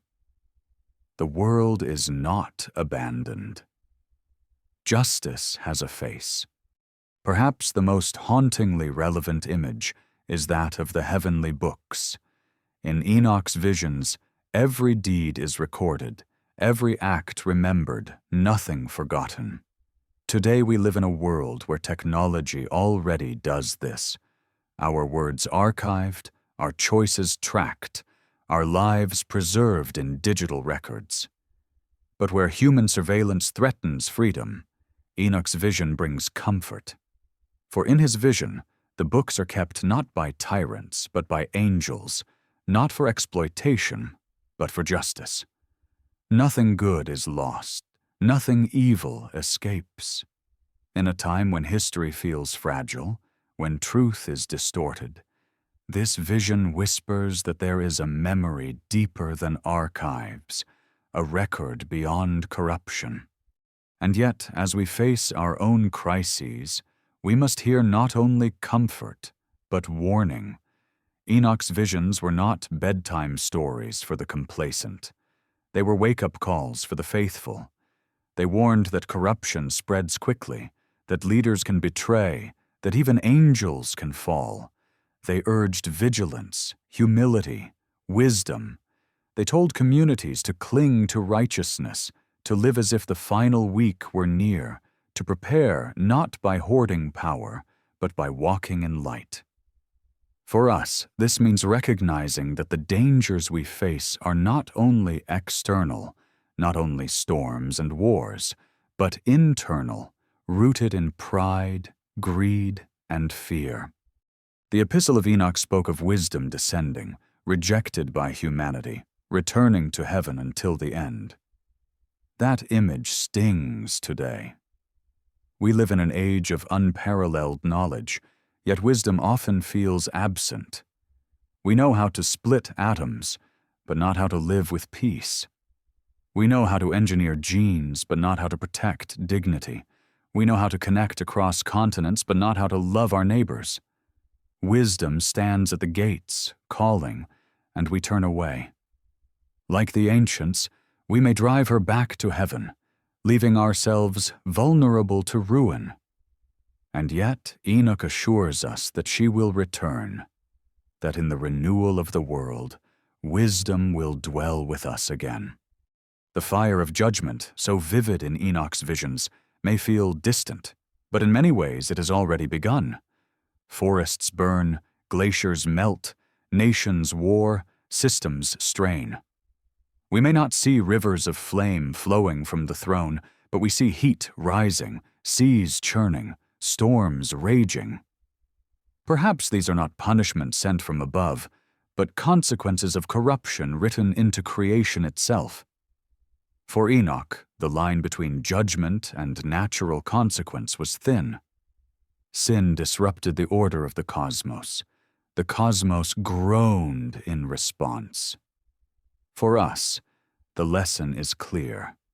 We cannot break the balance of creation without cost. The world itself will answer. And yet, in the end, Enoch's vision is not despair but hope. He does not leave us in the flood or the fire. He shows us the ark, the throne, the house of God, the new heavens and new earth. He insists that the story does not end in ruin, but in renewal. For us, this hope may not mean the sudden descent of fire from heaven or the appearance of radiant angels, but it can mean the renewal of wisdom, the return of justice, the healing of the earth, the triumph of compassion over greed. It can mean that even as systems collapse, communities endure. Even as storms rage, seeds of life survive. As we let his word settle into our restless minds, we may feel the strange comfort of his ancient voice. He does not offer easy answers. He does not promise that life will be safe or predictable. But he does promise that meaning exists, that justice endures, that light will come. In an age of crisis, that promise may be what we need most, not certainty, but hope, not denial, but vision, not despair, but renewal. And so, as the night deepens, we can almost hear Enoch still walking, still unseen, his steps echoing in our time. He whispers that the story is not finished, that the books are still open, that the Son of Man still waits. And with that whisper comes the invitation to live as though the final week were near. Not in fear, but in faith. Not in arrogance, but in humility. Not in despair, but in hope. At the end of this long journey through visions and centuries, the figure of Enoch remains both luminous and elusive. He began in Genesis as a name on a genealogy, a man who walked with God and was no more, and he ends as a witness of the cosmos, a traveler through heavens and abysses, a scribe of judgment, a prophet of renewal. His book, suppressed and forgotten in most of the world, survived against the odds and now whispers again into our restless age. And though we have followed him through angels and giants, floods and fires, thrones and books, the mystery is not solved. If anything, it has deepened. That, perhaps, is the gift of Enoch. He does not close the story, but leaves it open, shimmering, inviting us to keep walking with him into the unknown. The visions have given us much to consider. We have seen the Watchers descend, bringing knowledge before its time. We have walked among giants whose appetites devoured the earth. We have felt the flood rise, cleansing corruption, and the fire fall, purging creation. We have stood in the courtroom of heaven, where books are opened and deeds read aloud, where the Son of Man sits radiant beside the Lord of Spirits, his face shining with justice and mercy. We have traced the paths of the sun and moon, read history as weeks of destiny, wandered among sheep and wolves, peered into the chambers of Sheol. We have watched Enoch himself lifted, transformed, remembered as Metatron, the scribe of heaven. And through it all, the message has echoed. Justice will come. Renewal will follow. Meaning endures. Yet the book does not force us to believe. It does not compel with logic or proof. It sings in symbols, whispers in parables, glows in visions. It invites us into wonder, not certainty. That is why it survives. A text that offered only dogma would have faded. A text that demanded blind obedience would have been forgotten. But a text that speaks in dreams, that stirs the imagination, that leaves space for awe, such a text can live for millennia. We do not have to agree on whether giants once walked or whether angels once fell. We only have to feel the resonance, that knowledge without wisdom is dangerous, that power unchecked devours, that justice delayed is not justice denied, that hope endures even in fire. The final pages of Enoch leave us with a vision of a world remade. The righteous shine like stars. The wicked are no more. Wisdom descends to dwell among men again. The house of God stands eternal, filled with light. It is not only an ending, but a promise, a picture of what could be. In its beauty, it stirs longing. In its sternness, it warns. It is both lullaby and alarm, both comfort and challenge. And in this paradox lies its power. As we close this long meditation, we might ask, what does Enoch mean for us now? Perhaps he is a mirror. In the Watchers, we see our own temptation to chase knowledge without guidance. In the Nephilim, we see our own voracious appetites. In the flood, we see the consequences of imbalance. In the fire, we see the cleansing force of truth. In the Son of Man, we see our longing for justice with a human face. And in Enoch himself, we see what it means to walk with God, not to escape the world, but to see it more clearly, to witness both its darkness and its promise. We may never know whether the visions were literal or symbolic, whether they described events in history or archetypes of the soul. But perhaps that is not the point. The point is that they endure, that they still speak, that they still stir us to reflection. They remind us that history has a shape, that justice has a horizon, that hope has a name. They remind us that even in a world of chaos, meaning is possible. And so, as the night deepens, we return to the man himself. Enoch walks. He is not gone, not silenced, not finished. He walks with God, and in walking he becomes more than we can grasp. Perhaps that is the true secret of his story. Not the visions, not the giants, not even the fire, but the walking. To walk with God is to live in step with mystery, to move forward in trust, to disappear not into nothingness, but into light. In our own restless nights, when the weight of the world presses on us, we may remember him. We may imagine ourselves walking too, one step at a time, through shadows and storms, through wonder and fear.